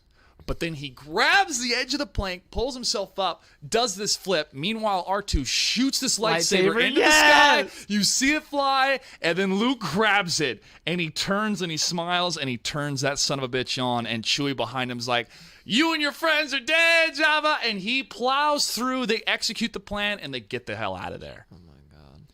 We did not have that Luke Skywalker in The Last Jedi. Now, granted, people can change, that whole type of hero. He's a legend. Failure can still happen. I get that. That can be a poignant type of story to tell. But you must show how Luke fell. You must show Snoke being so powerful that Luke failed again. And that would make Snoke like, who is this guy? We never find out who he is. And Kylo Ren, who's the most inept character in the story so far, is able to beat him. It didn't feel right. It didn't feel like it matched the previous characters, the tone, the respect for the Force. Yet from a creative standpoint, I can't be like, oh, you suck. It's like, wow, they really tried something. They really tried to differentiate themselves and not do the same thing over again, but it did not honor the previous characters. And that's why Mark Hamill's like, I fundamentally disagree with how you think about my character. And he kept echoing that over and over again during the press tours before the movie was coming out. And he's like, this is Ryan's film. It's successful. It's all Ryan's success. If it fails, it's his fault for that too. It's just very tough because sometimes you really want to believe in that vision and that it's going to come through, but it didn't. And that's how I felt about The Last Jedi, bro. But there's a lot of hate. There's just a lot of hate on the internet for that film. And then you have the freaking troll bros and parts of the internet you don't want to go to that are like using it as part of the right-wing agenda to be anti-feminism, and then the feminists are like, well, F you, and then it just becomes this war between these different factions for a film that was not good. Anyways, that's I had to get that out there, but that's how I felt about the latest Star Wars. I don't know. Where did Grievous fit in? I was General Grievous. Yeah, you're so young. The thing General was, Grievous though, was all right, let me tell you my whole thing with Star Wars. I had watched a bunch of them, but it's like, dude, when you're young and you go and watch all these different Star Wars movies, like, it doesn't all fit into a story. Like, if I watched them nowadays, even all out of order, and it was my era, I think I would have understood it a little bit more. But I was so young, bro. Like, all this shit doesn't all add up. Like the whole story, I know all of the story in a sense, but like it all, like in all what, like I'll probably be like, oh, so many things. Well, But what's up with Grievous? General Grievous? Yes. Grievous was this reptilian dude. I don't know what he looked like first, but then he became the cyborg. Exactly, so he with still his has heart. a His heart organic was all core. messed up and all that. Yeah, I think he maybe just wanted to perfect himself and do it through a cybernetic way. He was so cool in the cartoon that bridged the gap between Attack of the Clones and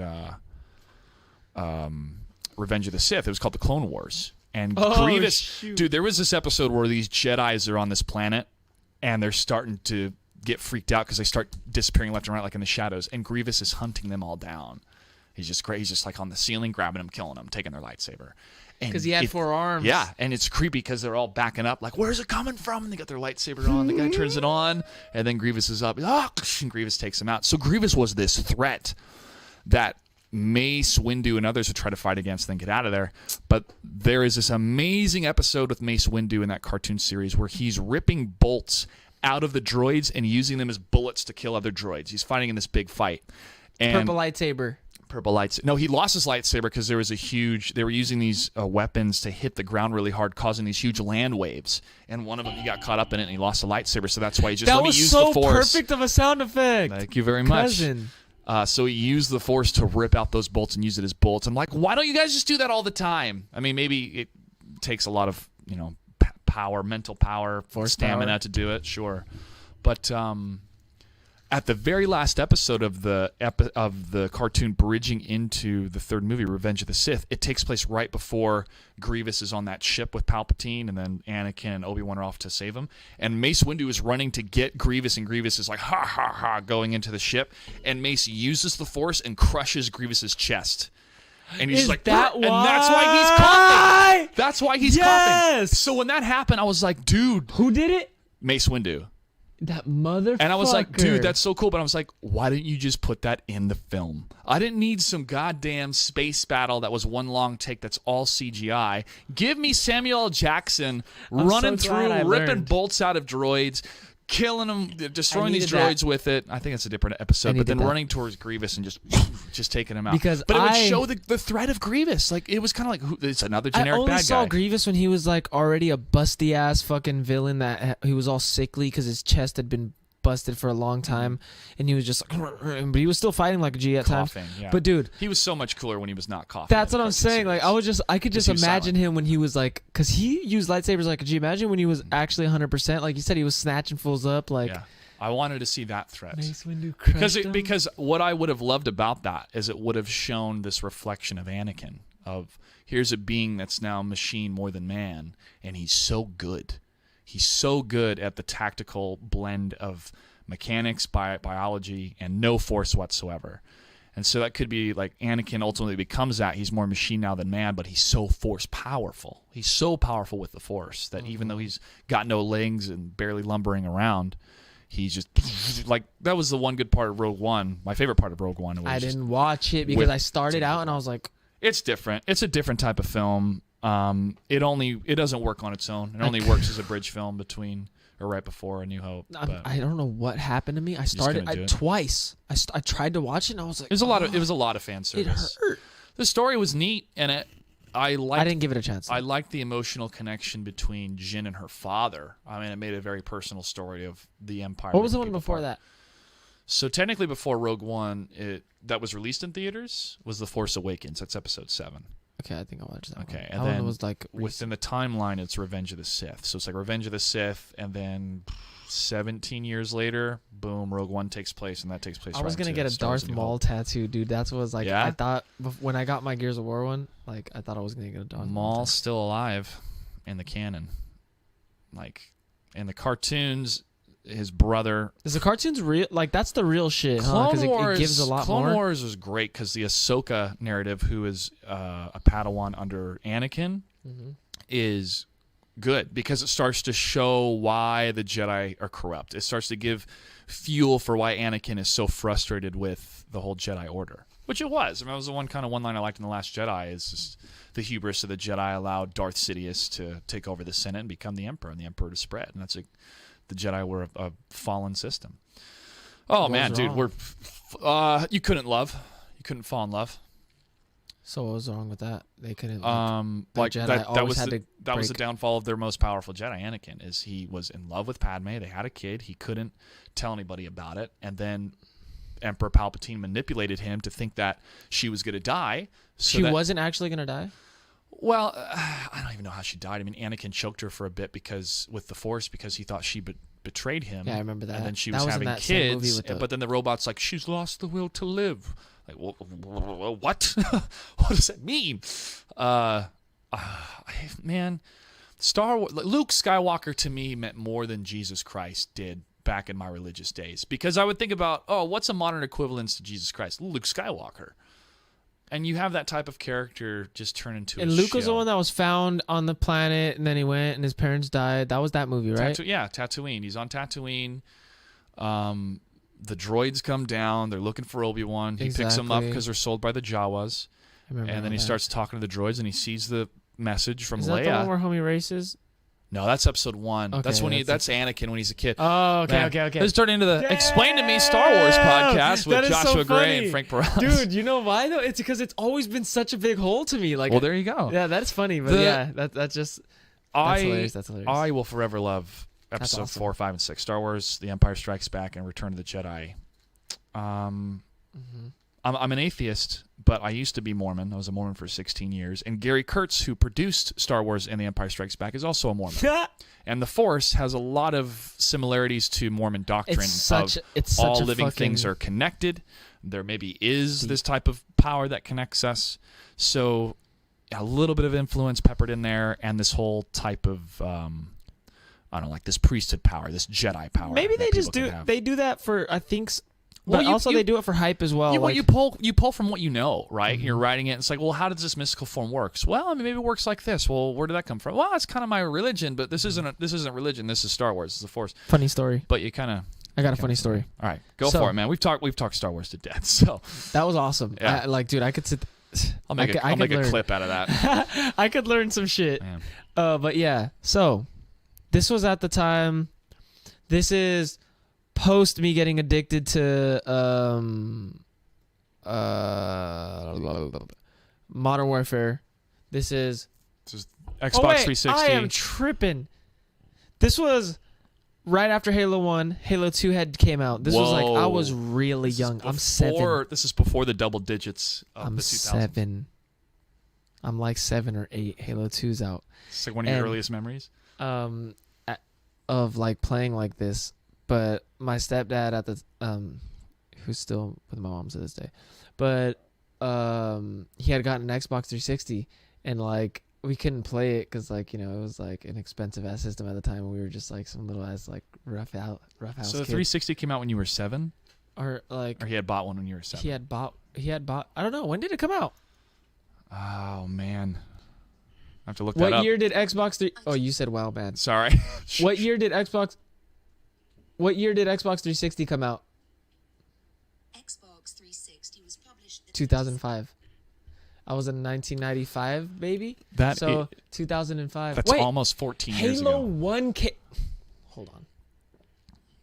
What year did Halo 1 come out? Going back in time. Halo theme genre mix. 2000. Oh shit. What year did Halo 1 come out? I think it said 2004. I found several for you to choose from.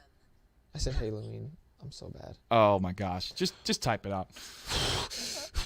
What year did Halo 1 come out?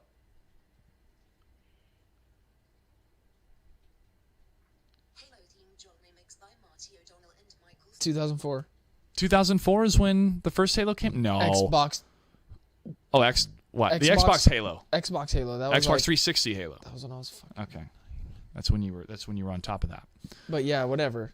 So we ended up fucking getting hella addicted to Halo 2. Like my family was already playing in Halo 1. We were doing system leagues, but Halo 2 came out and we were You were in. utterly. I forgot where this whole story was going. most but we of were America. so fucking addicted to Halo. How much would Jesus. you? How often would you play?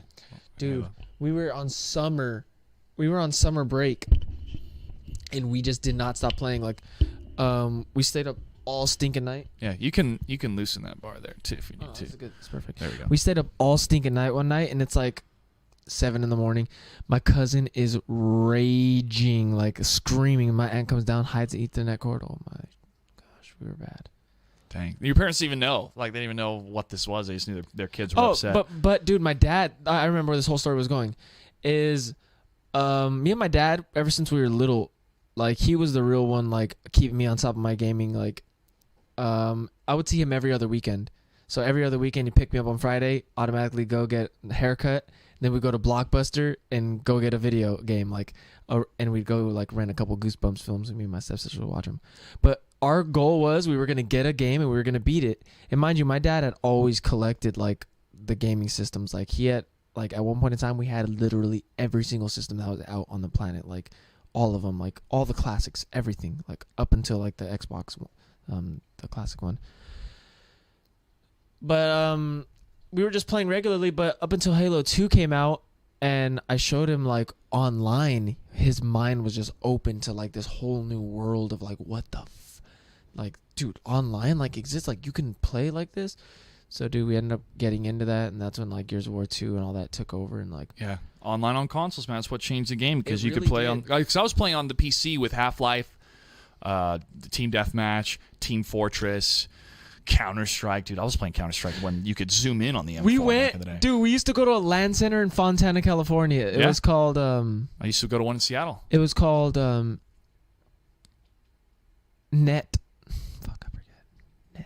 Netland, something like that. They had, like, a little RC race car where they would race, like, those little, like, the RC cars with the rubber wheels, like the actually sick ones. But, dude, we used to go in there and play Counter-Strike versus these little douchebag ass kids who had clans, and these motherfuckers. Clan tags. And my dad was always a scrub at, like, games, like, low key. Like, he was good, but he was, like, old school good. Like, he didn't want to learn, like, frames or, like, but, dude, I was, like, my natural gift for real is at shooting games. Like, that's just what I've always been. Just, like, I've always been so aware On like, the gamepad over the mouse and keyboard. I honestly wish I was a mouse and keyboard kid, but I was just on console. I was a poor kid. Back in the day, I'd be like, yo, PC's the best because you can aim better with You can. a mouse. It's a fact. Absolutely. But I do like the console experience too, because I'm not hunched over like this, doing this. I'm just doing this. You'll never beat those guys. I'm though. laid back. I know. But that's okay. But if he's playing with a controller as well, then that's fine. Dude, we were poor kids. I Like, get dude, it. I was Yeah. poor. I didn't have a fucking money for a. I wish. I Like, couldn't dude, get an imagine NVIDIA card. imagine having a fucking computer and playing everything you ever wanted. Oh my lord. Yeah, that would have been. But I forgot where I was going with that story. Oh yeah, we used to go to there, and the dude, and I knew that these, like, I was playing against these douchebag kids, and my reactions were always so sick. But I could not fucking beat these kids, even though I was getting the shot off on them. I knew I was getting the shot off on them, but they would get me because these little kids knew their bullet spreads in Counter-Strike. So I went and I started digging, bro, and, like, I was like, back then you couldn't find information on shit like that though, dude. You couldn't, like, it wasn't on YouTube. People weren't, like, the competitive, like, it wasn't out there. You had to just ask around or, like, know, or just practice, you know, or figure it out. Go to a LAN center and see how people were doing better. Exactly. I started shooting the wall. I started shooting the walls, like, and going left to right on that snow level. And watching yeah. where it goes. Dude, that's what I did with Brood War. StarCraft Brood War, goodness, I was maybe 10, 11. Whoa, I got a question. Yeah. What's the game you put the most hours into? The game I've put the most hours into. It had to be when you were little. Because that's when we talking about every game. World of Warcraft. I thought you were gonna say Final Fantasy. I was gonna say. Well, I mean, if you want to count all the Final Fantasies, then yeah, pretty close. But I would single game. Single game. World of Warcraft. Yeah. Are we counting the expansions too for World of Warcraft? Well, just like yeah. I mean, we'd have to because it's an ongoing game. Exactly. I would say that's the most amount of time, and yet that's when it started to peel away. This is just fighting a dude and getting gear with better numbers, so I can fight a dude that has higher numbers, so I can get gear for better numbers. It was always a PvP that I enjoyed, but the PvP was always chasing the tail of how fun it was in vanilla, in WoW vanilla. I remember, I think it was Skull. No, it wasn't Skull and Mance. What was it? Taran Mill? Was it Taran Mill? Was that the name of it? But there'd be this, like, windmill or Taran Mill or something like that, and there'd be a line of Horde. I was Alliance at the time, so I wanted to play as a paladin. And we would just have this battle line drawn. Again, this is nothing in the game that made this a battle line. It just was, we're going here and we're going to fight. And you saw people in chat, we're all going to Taran Mill. Everybody's going. Let's go. So everybody's taking all, like, the trams and the wyvern, or not the wyverns, that's the horde, the griffins and all that stuff, and everybody's landing. We're like, yo, is the server gonna explode? What's gonna happen? And you just see this battle line, almost like a pitch battle in Game of Thrones, just of people on their mounts ready to fight. But nobody really wants to engage yet. So as a paladin, you had this move where you could be invincible for a couple seconds, and you could run and get the hell out of there. And you also had a stun because you had this hammer, and hammers can stun people, was part of the moveset. So I would get on my horse and I would chat, I'm going in, and I'm headed right for the horde, dude. I'm so pumped. Let's go. And I find my target. It was usually a shaman or a priest, somebody that could heal. I tried to get the healers out because they'd have the least amount of hit points, right? They were the most vulnerable. Closer. Find my target. Soon as I would hit, I think it was my 2 key I had binded. Boom, hammer would go out, stun that guy. And if people followed me into battle, they would kill that guy. You would just see him blow up. And you'd see all these sparks from the mages fly and arrows fly from the hunters, and people would just engage. And I would get the hell out of there because I'd throw on my invincibility bubble and run back. And I would get kills that way. It was so much fun because it was so random. And I don't even know how long that lived because I started to put like matchmaking and queuing up for specific areas where you could PvP, and they had the arena. So it started to evolve and become more structured. But that type of adventure of we're just making this ourselves, this is where the battle's taking place and we're fighting, was so much fun in vanilla. And I never really had that experience ever again. And I would try. I'd play the different expansions and whatnot, but it never was the same. And that was World of Warcraft. But I like the story of Arthas. I want to know how Arthas, what was going to happen to him. He was kind of the main bad guy in one of the in Warcraft 3. He becomes corrupted. Never played any of those games. It was good. It was neat storytelling. I want to see how it ended. And once Arthas was ultimately defeated in, what was it, Wrath of the Lich King or Frozen Throne expansion, whatever it's called, I was like, okay, I'm kind of done with the Warcraft story now.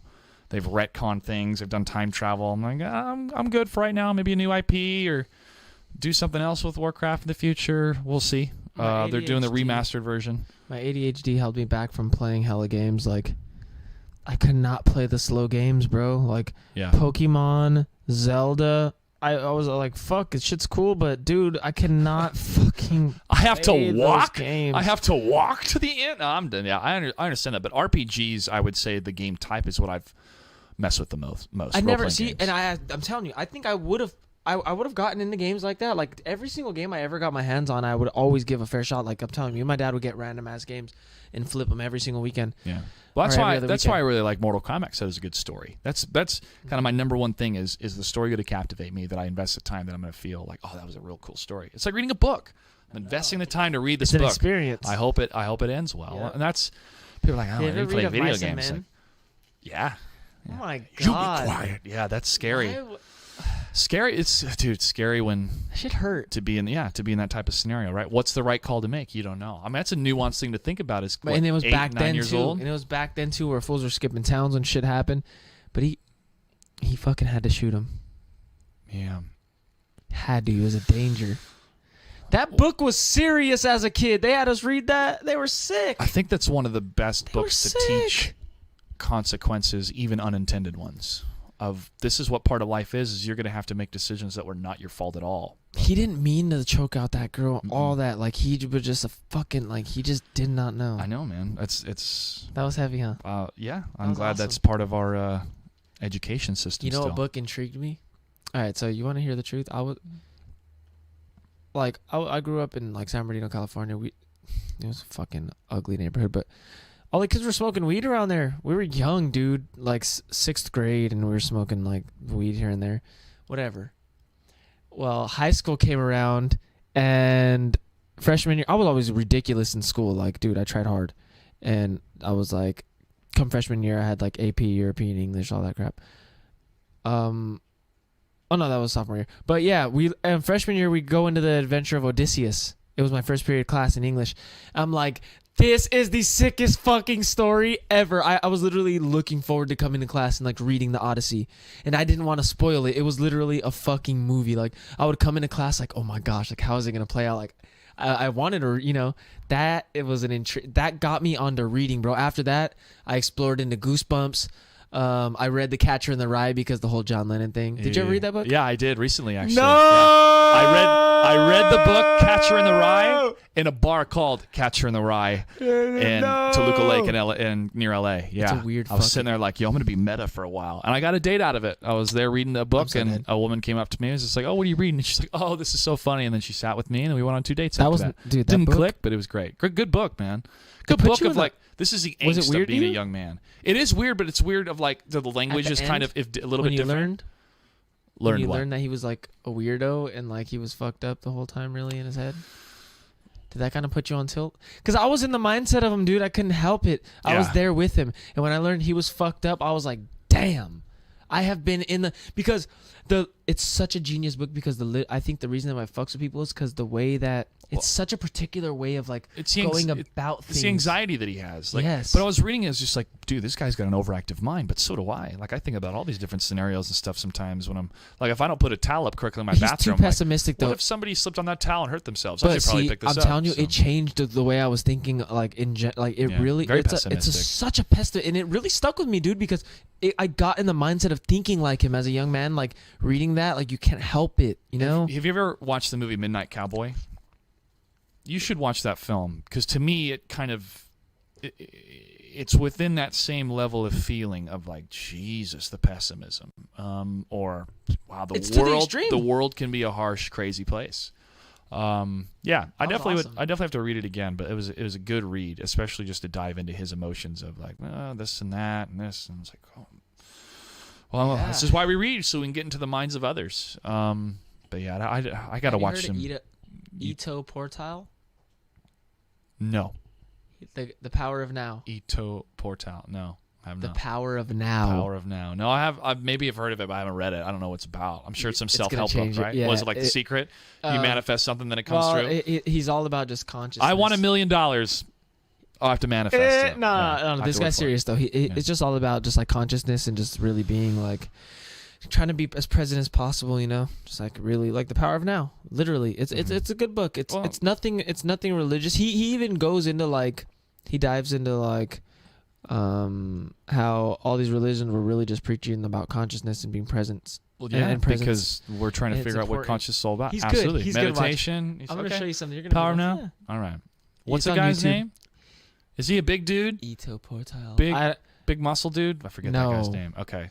One of those self-help guru guys. This is like a fucking You can do it! No. Thanks for coming to my workshop where I yell really optimistic things. You can do it! Chop his freaking head off! Remember that guy who's in every Adam Sandler fucking movie? Yeah, man. That dude is nuts. Deuce Bigelow.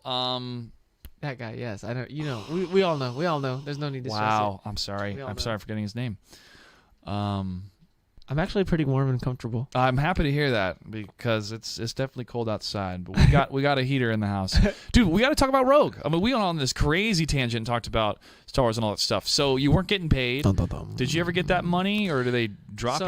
What happened there? Was I already known that at the end of the year, the first Pro Series is going to be done. Probably going to be like, you know, because that was quite a bit of money. They sent me to Europe, dude. They paid for all my events, all my Ubers. Like that was like, what the fuck is that? Like really? Like, this is for real? It was definitely a lifestyle change for me. I was Hollywood, boy. I was like, the fuck? And I was already qualified for the Pro Series after the first 2 tournaments. Like, I was in, so I had already known. I was just like, I'm going to chill. So, but towards the middle of it, I was really uncomfortable, man. I didn't know if I was going to get paid that money. Like, fucking life is still, you know, going on. Like, I'm still... You know, I'm starting to pay, like, bills and shit. Like, I'm just starting off, you know. I'm, like, a young man out on my own, like, you know, living, like, in Atlanta still. Like, I had moved away from where I was staying over there. Like, I'm now living, like, close to my girlfriend and shit. Mm-hmm. So I was a little bit worried, dude. And up until, like, the contract ended at the first of the new year, it was over. And so I announced, like, and by this time I was already like, what the fuck, dude? I'm 3 months late on, like, I only got paid for 3 months. I'm 3 fucking months late. You guys owe me like $7,300.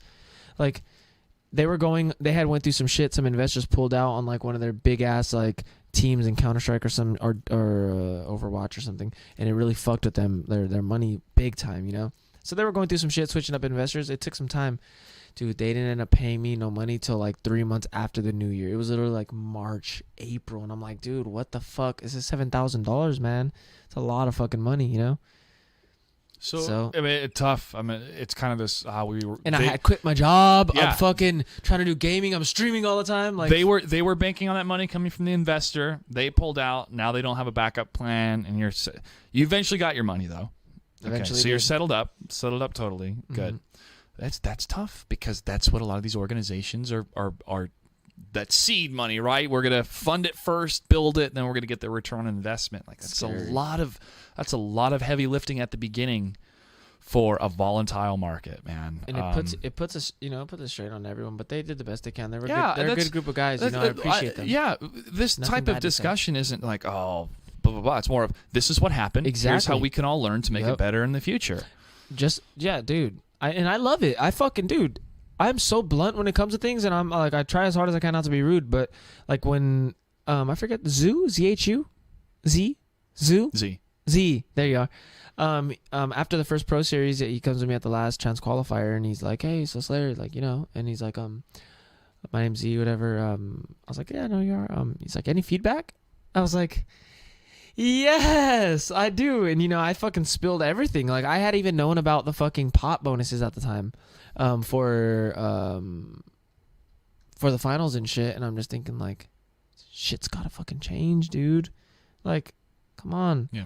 Like, So what would be? Let's move into hypothetically Mortal Kombat 11. A team hits you up. What do you think is an accurate, sustainable, realistic type of either monthly salary or expectations from you for 1 year? What would be kind of your this is what should be on the table scenario? well, with me and my situation right now, like, back then when I was a kid, like, and I was doing this, even I consider myself, like, when I was even trying in the Injustice Pro Series Part 1, I had just, like, quit my job. I was able to give up everything, like, you know, that I was doing currently, like, to fucking do it, you know, like, try to be like, oh, you know, getting $2,000 a month to sustain my, like, living, you know, to just sustain, like, eating and fucking paying what I have to, and also travel is what, like, I needed at the time. But dude, now it's like it's different. Like, I'm not gonna be able to quit my job. Like, I'm gonna be going to school, you know. So I think what I'm gonna be grinding. Like, Yeah. I'm gonna be on a similar level of grind. Like, I'm not gonna. But be it's a slipping up. part-time scenario, right? You're not gonna be like, I'm not gonna give it all up, but it's gonna take a chunk of it's part-time work that I'm gonna put in. No, the thing was, I'm still gonna be. I really feel like I'm still gonna be grinding the same, but I'm not gonna put myself in the situation that I was when I was, like, you know, like I said back then, like, just that's all in. giving it all, like, yes, like, because it's not appropriate for me to do. I got fucking bills to pay, dude. But you did it. You know what it's like. Exactly, and You know I've what it's ground, like. but now I know, like, how to grind smart. So I think a realistic thing, because I'm gonna be working full time. Like, I don't need money to, like, to live, you know. So I think if a team hit me up and they're real serious, and I don't think I'm like I'm good. I'm decent on money, you know. I think I don't think I'll settle for, like, a little, like, team, even if it's just, like, fucking, even if it's just all travel that they pay for and they don't Sure. pay me any salary. Like, I want a fucking good team, you know, and I'm gonna hold out, like, and I'm gonna floss, and I'm gonna fucking perform, and I'm gonna get, like, a real. I don't want them to pay salary because I don't want them to feel like, you know, I want to be comfortable. I want them to be like, you know, I got your fucking travel and your hotel and your food and your Uber. And I got all your travel. Don't fucking worry, bro. I got you. Do your thing. Fucking work. I know you're doing your real life thing. Go to school and fucking stream when you can and fucking grind, because I am going to be. Dude, I fucking love Mortal Kombat. It's in my blood, literally.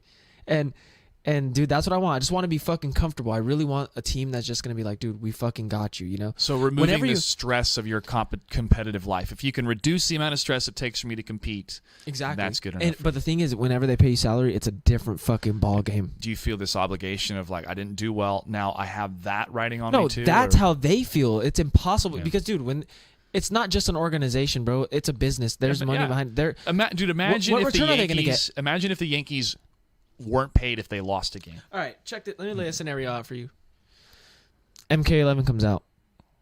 There's, let's say, let's not shoot too high here. Let's say it's like Injustice 2 was $20,000 tournaments. How much was the Pro Series? The finals, First finals 160,000? 100,000. No, because it was 100 and it was 40,000. Oh, for the whole season, it was like 100. At the end. Oh, The finals. for season 1, I want to say it was 50, bro, but I have to go back. There's been so many prize pools. No, dude. Samij won 40,000. Sonic won So it was 100,000 or 75 something or whatever. But every tournament was 20,000, right? Sure. Like let's say every tournament's 20,000 when this comes up again. How the fuck are these guys gonna make their money back? Even sending dude, unless you're placing like 4th, they're not gonna make any money back. You know what I mean? How the fuck are you gonna get these teams to pay you salary? Why do you think they dropped? They trimmed on Echo Fox, you know? And that's what scares me, man. Is like, it's just hopefully it's not another shit fest. Like hopefully something big happens with, you know, we get some crazy ass exposure and there's some real money, because if not, it's just gonna be another round of this. And it's too hard. Dude. Yeah. Well, it's a lot of dreams. I'm not gonna be in my life and like. I got lucky in Injustice too, bro. I was able to quit my fucking job because I took off time from work to do. Thank God ESL invited me, bro. Who the fuck's idea was that? Seriously, Brian Compton, the fucking god, probably, dude. When I got invited there, it was the game came out on May 6th. Mm-hmm. May 16th was Combo Breaker. You guys were doing that show on like May 6th, the day the game came out. For ESL, I was like, okay, I'll do the show, but please, instead of flying, I hadn't been home in a year. I was like, instead of flying me home, just fly me in 10 days to Chicago. And then I was like, fuck, I gotta get like my last check before I go out there and buy a ticket home. So it all worked out, dude. And I ground hard as fuck, and that's when all that like took off for me in Injustice. I did good at Combo Breaker, but dude, it's gonna be so fucking hard. Like we're gonna need some support this time around. All of us are getting older, man. Like Honeybee has his life together with his fucking the gaming side of his life with his YouTube channel. But dude, all of us, like, how the fuck? I don't know. Maybe I just need some guidance with how these fools have been doing it with like lives and shit. Sure. But dude, I know that like even though I'm making decent money, I can't do it on like my own, man. Like with traveling and all this shit and still like grind. Dude, what the fuck? It scares me. Does more online competitions that either offer, let's say it's not a sponsor, but it's an online competition for like 3 weeks. Every week, if you win, all your travel's paid for the next big. Let's say we do it during April, right? If you win, we'll pay for all your stuff for Combo Breaker, and we give it to 3 players. Is like that one tournament? Or it's more like we're doing it for 3 weeks, they're all going to Combo Breaker, right? And then 3 weeks ahead of CEO, they're all going to CEO. So what if the developer, that is the publisher, Warner Brothers, is like, we're going to fly out 4 players to the next big event by running online tournaments? Do you think that's something that helps alleviate kind of that middleman of having the team management taking care of your travel, but still trying to reimburse if you have your winnings, or more of I won, my reward was this, and no strings attached? The top players are gonna fucking run that shit. What if they are able to be like, the following players are not allowed to play? Yes, that's what. Okay, who would determine that, and how would you determine it? The thing is, you have to be mean sometimes, man. Like this whole fucking. Like how it happened in Mortal Kombat X was so unfair. The fucking testers got to come in and fucking at the first 2 majors. Really? Dude, I lost to fucking Chef, and then I went and lost to Denzel. Like, imagine if the prize pools were huge. They weren't at the time. Like, fucking, it had an $800 or $400 pot bonus for them. How long should the ban be then for testers for the first event? Like, hey, you can't compete at the first event. Dude, you can't test the game in play. I think people can catch up. Yeah. Not after a couple months. Dude, a couple of months. Combo Breaker was 10 days after the game came out. It's going to be 1 month. I know. It's going to be 1 month. You give somebody... I'm giving you hypotheticals here. Yeah, it's just so scary, though, because if you give a competitor 1 week on the game... But you have to have the best testers, and the best testers are the ones that are competing. No, because there's minds. You got Dizzy, you got 16-bit, you got fucking PPJ. Dude, they can get it fucking right, bro. There's people who won't compete. Sabin. There's people who know about these fucking fighting games that can do it. Okay, so do you think that there should be maybe a dedicated group? This is the story. Let me tell this. Test the game and are like full-time contractors. Dude, they have them. Dude, they have they need to have the people who are born and fucking bred in the competitive scene, like the ones I just named, Dizzy, PPJ, fucking 16-bit. Like, dude, it needs to be somebody with a competitive mindset. Like Paulo has it. Like he really does have like that. He thinks in the mind of a competitor. I swear he does. Okay. Like I've picked his mind. But this is the story that I tell that the testers, it's not a month. It's not something you catch up to, bro. Denzel, DJT, he tested the game. Like, dude, in the Yomi days, we used to just like chill around like at night and just like all be in the room, and Denzel would literally tell us like bedtime stories of all the broken shit that was in Mortal Kombat, like, and it was just like great. We'd ask him, oh, this character, this dude, and it is tried and fucking true, man. He learned about all the shit before we even did. He played against it hella games versus Chris G and them. Dude, Denzel won the $1,000 Yomi local like every time with a new fucking. Every time we'd pick up on his shit, he'd do it with a new character. So you're talking about it doesn't end. You're talking about the local scene though, but you can't just lay it out like, well, because you had access to a game a little bit in advance. All right, well, we can say 3 months, but that's like saying any sport, like, well, you were able to have 4 preseason games and we only had 2, so therefore you're not going to get the points for the next game. But this is a whole new creation, though. But you can't, not in a technical thing like this, dude. So you're saying if you give me a year in Mortal Kombat right now and I play it for a whole year, in 1 year, how long is testing? How long do you test the game for? I think it was like 3 weeks. 3 weeks? Okay. So then isn't it fair that they can't play for 3 weeks after the game comes out? See, then it's too much. See, because what's the give it? So you're saying, game's changing, so if I played they're Mortal having to Kombat for adapt. 1 year, let's say I played Mortal Kombat X for a year, and then you had a year to catch up, and I was still grinding for that second year, you're still gonna probably get fucked. It's just there's too much. Depends to on learn. skill too. Exactly. Yeah. I know it's a lot. You know what? I think it was just DJT really like putting the work on us because not only was he a better player at the time, but dude, he was picking so many new characters, man. It was J.Gray. When I tell you, bro, but it how was long? fucking hard. But how long was that window? Do you it feel that never window ended. is still there? If you would have kept grinding, like he was grinding, we were all grinding just so, and it didn't, dude. I'm telling you, I'm not stupid, and we're playing day in it. No, I'm not. I wasn't saying you were, and I'm telling you, I played this dude day in and fucking day out, and he just kept the mental advantage over us because he would just switch to something new. He just knew it. He was too deep, dude. Just like Filipino champ, right? He's like, I'm like, dude, what happened? Like, you're not playing MKX? This was like at CEO, and he's like, man, I just like let you guys do your own thing. He's like, I'll never catch up. He's like, you guys will fucking beat me in the game for a whole entire year switching up fucking matchups till I learn. And it's just like, dude, it's fucking true, man. It's just so much. Well, I'm years behind you guys, and I'm starting to take a couple games scary. here and there. No, and it might not be true. It might just all be in my head because DJT fucking scarred me. But dude, that gap never fucking closed, man. He kept grinding and we kept grinding. That fucking initial like actual 3 weeks of him just playing. But how much money did you win in the course of that game compared to him? He won like 3 times as much. Okay. Easy. He was just ridiculous, man. They got top. He got top 8 at both Evos. And like, in your mind, you can't separate like skill versus he had the advantage at the time. He was, dude. That's an Evo champion. You're like, we're not on the same. Oh no, like he's ridiculous. Amazing. But dude, I really do think that couple weeks, like, there's no way that you're just gonna fucking like. He would win the Yomi local and the like. He won it 1 week with fucking Kung Lao, and the next week he went to Jax. Yeah. And I'm just thinking like, dude, this is some tester advantage bullshit. He sat there and played all the characters at a high level with all the other testers before we even got our hands on the game. And then he simmered for months before the game came out. Simmered. Just thinking about it, just like playing, and dude, when the game came out, he was beasting. He beat me and King with Kenshi, like when we thought he was broke 100-0. Well, I think 3 weeks is fair. Or the amount of time they have with the games, the amount of time that they cannot compete after the game comes out. I want to be But a it's tester tough. then. But because it's tough.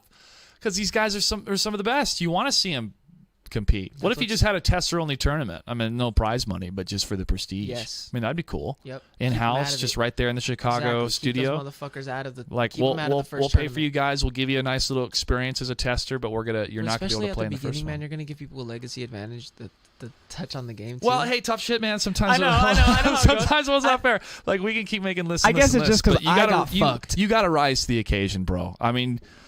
Some things, and this is just you. This isn't just you. This is just the whole human experience. Yeah, there's people in professions that have been doing it a lot longer than you. I felt inadequate at times because I'm like, who am I to walk into a room with Warner Brothers and say, hey, here's how we're going to do things, and they're the second largest media company in the world. Yet our team made one of the most valuable digital assets Warner Brothers has ever seen. Which was? The Kombat class. Brett Billing, myself, and other great people that worked on it. That's great. So don't sell yourself short because they may have that advantage. I understand what you're saying. Yes, when you know the data, you know the characters, and you're going to tournaments where you have even faced up against a Jax like that. You didn't even know he could do it, but he did. I totally agree. There's so many underlying things. To not be able to play the game at all, that's not fair. Nobody's going to test. But you know unless what was beautiful though? People, so. Is over there. We were literally in like a training camp. Like, it's so fucking beautiful thinking about how deep fighting games are in like retrospect. Like, you really focus on, if you're really trying to get good, like the really good people are distinguished like between like they're focused on fucking screen placement. Like, even like now it's become interactables. Like, dude, like just there's so many little things that separate them. The metered management, like their screen placement, like not only in like footsies, but like where they like choose. These guys will like put their backs in the corner just to trick you to get you in the corner. Like shit, like so many fucking little beautiful things that like they're actually focusing on, and like they're telling me how bad my meter management. Why the fuck do you keep putting your like self in that situation? Like, dude, after you tech the throw, like run up, like, dude, gain, like talking about screen control versus characters and matchups. Like, little did I know, like I'm talking to Alex Valle, like, cause I was on the fucking journey to get good, man, and I'm like, what are you looking at when you're playing against a zoner versus like when you're playing against a heavy rushdown character, and like learning a bunch of shit like that from the legends. Like, it's so beautiful. It's so deep. That's why when that simple guy said that shit about Sonic Fox, and I'm just thinking like, dude, little do you know how fucking god this dude's decision making is. Like, Sonic Fox, dude, like only if he knew, like only if that dude could fucking fathom how like the art that goes into it, because it's hard, it's deep, it's some deep shit. Absolutely. Dude, I was able to talk to Jimmy Rollins during this TBS show that I did January last year, and I equated fighting games, martial arts. Yeah, absolutely. Being in that ring when you have to fight somebody and you're looking at the body movement, the movement they're making even before they move their body, like how are they flexing their hips differently, where's their weight distributed, you're looking at those things, not even thinking about it, you're just like, what are the options in the stance that he's in now, right? So all that's going through your mind. What's the next move? Am I going to counter? Where's my weight going to be? You all have to have that feeling. When you're in the batter's box for baseball and you have a fifth of a second to decide if you're going to swing the bat or not, if that ball is going to be a ball or a strike, or if it's going to hit you at freaking 95 miles an hour, you have to make that choice to swing or not. That choice, that repeated choice making over and over again in that very small window of time is what fighting game players do. They just have to continue to make those choices, engage, and not just the character themselves in the game, but also the player. How does that player play that character? What do they do 9 times out of 10 when they wake up? You have to put such heart. It's weird. Absolutely. It's weird. So people are like, well, this isn't a sport. Like, all right, they may not sweat, but the amount of mental fortitude, strategy, end game in order to be the best, bro. I mean, seriously, it's very incredible. And when I started to feel those feelings of correctly blocking strings and then punishing and knowing what that was, like, okay, after he does this, I'm going to do this move because it's only 6 frames. And I knew the concept. I knew what that meant. I was like, I'm learning a new language. It was like I was learning how to play a new instrument, bro. Ooh. Fire and brimstone. Careful. Sorry. I love it. I love fighting games for that reason. I feel so connected to them, even though I'm not the best at them. I think what I kind of play the best chill is shooters, for sure, because I've grown up on those, playing them. I like playing just shooters on console because it's just chill on my big 4K TV. But fighting games, yeah, I know. Fighting games are my jam, bro. They're my bread and butter. It's when there's a number of times, like when I play Battlefield or Call of Duty, I'll get like a triple kill or something. Like, yeah, but when I win a match that was so close in fighting games, I'm like running outside the house. When I won that one set at EVO, that was real, bro. I was up against a Green Lantern that was kicking my ass. I was down 0-2, and then I came back and won 3-2 with a reverse sweep, and I just exploded, bro. That was a great feeling. It's one of the best feelings in the world, and that's why we do this. It's why people compete, because it's incredible. It is. It's an emotional drive. I want to talk about. We're already running at 2 hours here. I want to talk about. Some people are calling you a misogynist online, bro. What? I know there was a tweet. Let's dive into this, man. What happened? Oh, Lord. Why did people think about this? So there was a tweet by some girl from the FGC. She had just. She was like. Oh, there are so many beautiful women in the FGC. Which So there many are, beautiful and sure. talented women, which 100% there are. And just being a troll, I was just being a troll, just like how I would talk shit to any, like, just in general. But I was just like, oh, too bad they don't make top 8.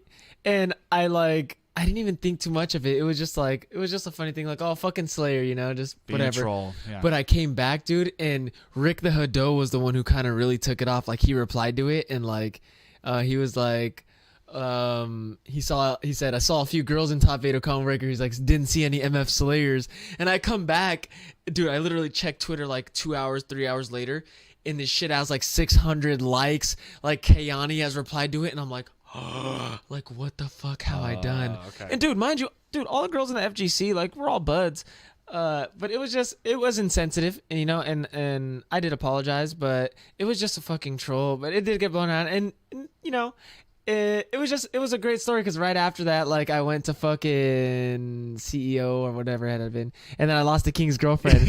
So it was like such it was such a big storyline. It was a big narrative. It where was, like, it was. and you're like, hey, at least it's a good Dude, story. but I'll tell you what, I fucking held it like a good sport. Like, dude, come on, like it was just a funny ass story, and my boys, you know, like the guys are talking shit, and like all I could do is just laugh it off. Like, it wasn't meant in bad blood. Yes, it was distasteful, but just like how I got blown up for it, you know, and just laugh it off. So you'd be cheering on any woman that would make Of top course! 8. Oh, we all would, dude. We Are you would be going serious? ham, bro. Motherfucker, I've been cheering since fucking Yeah. Sherry Jenick C Viper before I even knew her. Literally, I was just like, oh shit, you know. Come on, I've been. Dude. I always kind of cheering for Kayani for Soul Calibur, because I got to watch her Dude, back in the Keanu's MLG too, days, she's man. too god. She's too god. Very she is good. too god. She is too Very good. fucking god. Yeah, this is a tough time. But the thing is, anything you say, you know, I know, and because But we're dude- all sensitive about this, and we should be, because a lot has changed, bro. In Red Dead Redemption, part of one of the missions is you're helping women with the women's suffrage movement. Women couldn't vote back. Isn't that fucking crazy to think about, that a woman could not vote in this country? A lot of other things to think about, but so much has changed so quickly that we're trying to find out what the rules are in the essence of the male-female dichotomy of what it is to be human, right? This experience. We have these biological triggers that we're trying to rein in and control, yet we want to be respectful and make sure that we're, you know, saying and doing the right thing. But yet, you know what, yet sometimes- expressing yourself. So it's Exactly. like, okay, how do we navigate this, right? dude, it's Anyway, just it was all- insensitive. It's all Yeah, just a learning all right. thing. It's all just a learning experience, you know. Like, dude, everyone who knows, I'm just fucking around. I think misogynist is a little bit too heavy of Yeah, a word for but- that, but all right. Well, thanks for addressing it, Yeah, bro. yeah, that was, you know, one love. It's all that. I really, dude, I'd love to see a top 8 female player. We had a Dude. transgender player, Scarlet, that was wrecking nerds in StarCraft, dude, in StarCraft 2. Oh, that was a transit. Oh, go ahead. And she was great Zerg player, Canadian. Everybody's rooting for her. And again, the community really didn't blow it up. Like, oh, she's transgender and this hero. It's like, she's good at StarCraft 2 and she's beating Koreans. And that was always the headline. And part of me was just like, yeah, man, we're not trying to like identify something that's personal to her. The identification is she's an amazing player. Oh, and it just so happens, too, that her story is she's a transgender. Dude, I really do wish that the girls would fucking step it up in the NRS games. Like, dude, we're all here and we're fucking ready to, you know, I want them to, dude. I really dude, since what's her name 88, you remember her? Of course you have to. P-Board's I girlfriend. met her once, yeah. She was fucking godlike, and ever since then, I'm just like, dude, days, right? I don't give a fuck. These girls, they are mopping. They got the Bay They Valley are tournament mopping, going on right bro. now. Yeah. She fucking after I got top 8 at Evo, I came with Green Lantern. She fucking dusted me, bro, baiting my throws, and I'm like, what the fuck is this? Like, dude, honestly, I was not naturally good at fighting games, man. Like, I was not a Sonic Fox or a fucking Quiggles or like a Dragon. Like, these guys just have some shit where they're just like fucking. But it was just through hard work, man. I'm serious. Like, it took me a long time, and I'm still fucking, like, I have some bad tendencies. You're how old again? I'm 23. Yeah, you're still growing up, man. But, dude, like, I'm telling you, I've I've really cared, you know? I've really tried hard, but it's just you have to really fix a lot about yourself to fucking get good at this that's the fighting journey. game. You got to keep Patience. self-reflecting, taking inventory. Part of it is just when you do something bad, you feel bad and try not to do it again, or don't do it again. Growth. Even better, Grow up. Growth, yeah. Yeah. And here we are talking about video games, man. And the older generation's like, you guys should grow up. Blah, blah, blah. It's like, fuck you. Some 13-year-old kid just made $13,000. Yeah. Tell him to stop playing. yeah, Bitch. seriously. That was like, He can't even cash it. he needs his parents' account. No, seriously, dude. There's some 13-year-old won $13,000 playing Fortnite. A 13. What are you? What are you gonna do with? You're gonna buy a Save drone? it. Bro, put that in a magic box called compound interest and watch that turn into $1 million in 20 years. Hey, I'm getting my little nephew a drone for Christmas. Really? Just like a Like kid hook drone. up with the AR or not AR, but No. It's just like your one phone? where it's like an RC type drone, Yeah. but it has like bumpers on the thing, so he can't like really fuck it up. But that'll be a good start. He's not ready for like an actual drone yet. You know? Okay. He needs an inside drone first. He'll- That's what when I was little, dude. Every Christmas, buy me like the little mini helicopter. Like all I wanted was one of those little RC helicopters. Like, you know, and one time they bought me 2 and I was like, fuck yes. Like we Winning are in at there. life. Like I started going super ham. You were and like breaking you were both. like this, bro. You motherfuckers! You motherfuckers! You motherfuckers! Listen. Yes! Yes! Yes! Fuck yes! Yeah, he goes, yes, and then you just fuck yes. Yeah, dude. I love the twins, man. We guys. are so lucky to have twin brothers that have poured their lives into this game that are impeccable commentators, bro.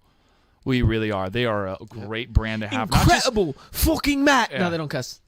Not just in the NRS scene, but just in the They're video great. game competition Yes, scene exactly. in general, man. They bring a presence to a show that I am always delighted to be a part of, bro. And I'm so glad we were able to We're meet blessed them and with work them. with them. Yes, we are. Hopefully, I'll get Their them on the presence. podcast. I wonder if they want to be interviewed individually or together. Dude, you know they want to be interviewed together. I'll have to get another mic. Yeah. Damn. That's funny. They'll be cheek to cheek anyway. Yeah, I think I can fit him. I think I can fit the Cheeky. space. Cheeky. Yeah, this is all in development. This has been great though, man. This has been awesome. Dude, episode 1, here we are. We're fucking We here. finally Hey! have it! Yeah. Oh shoot. Whoa, careful. We don't want it to all fall apart. It's getting there. Episode 1. Yeah, but man. What are we gonna eat tonight? Ooh, options. We could. What is our Washington only food? Oh, salmon. I could light a fire in the back and cook salmon using aluminum foil and some spices. That's delicious. Or I could take you to Duke's and have some of the best seafood you're going to find in the Pacific Northwest. I think that's what we're going to do. And we're going to take a lift there so we don't have to worry about driving back in the rain.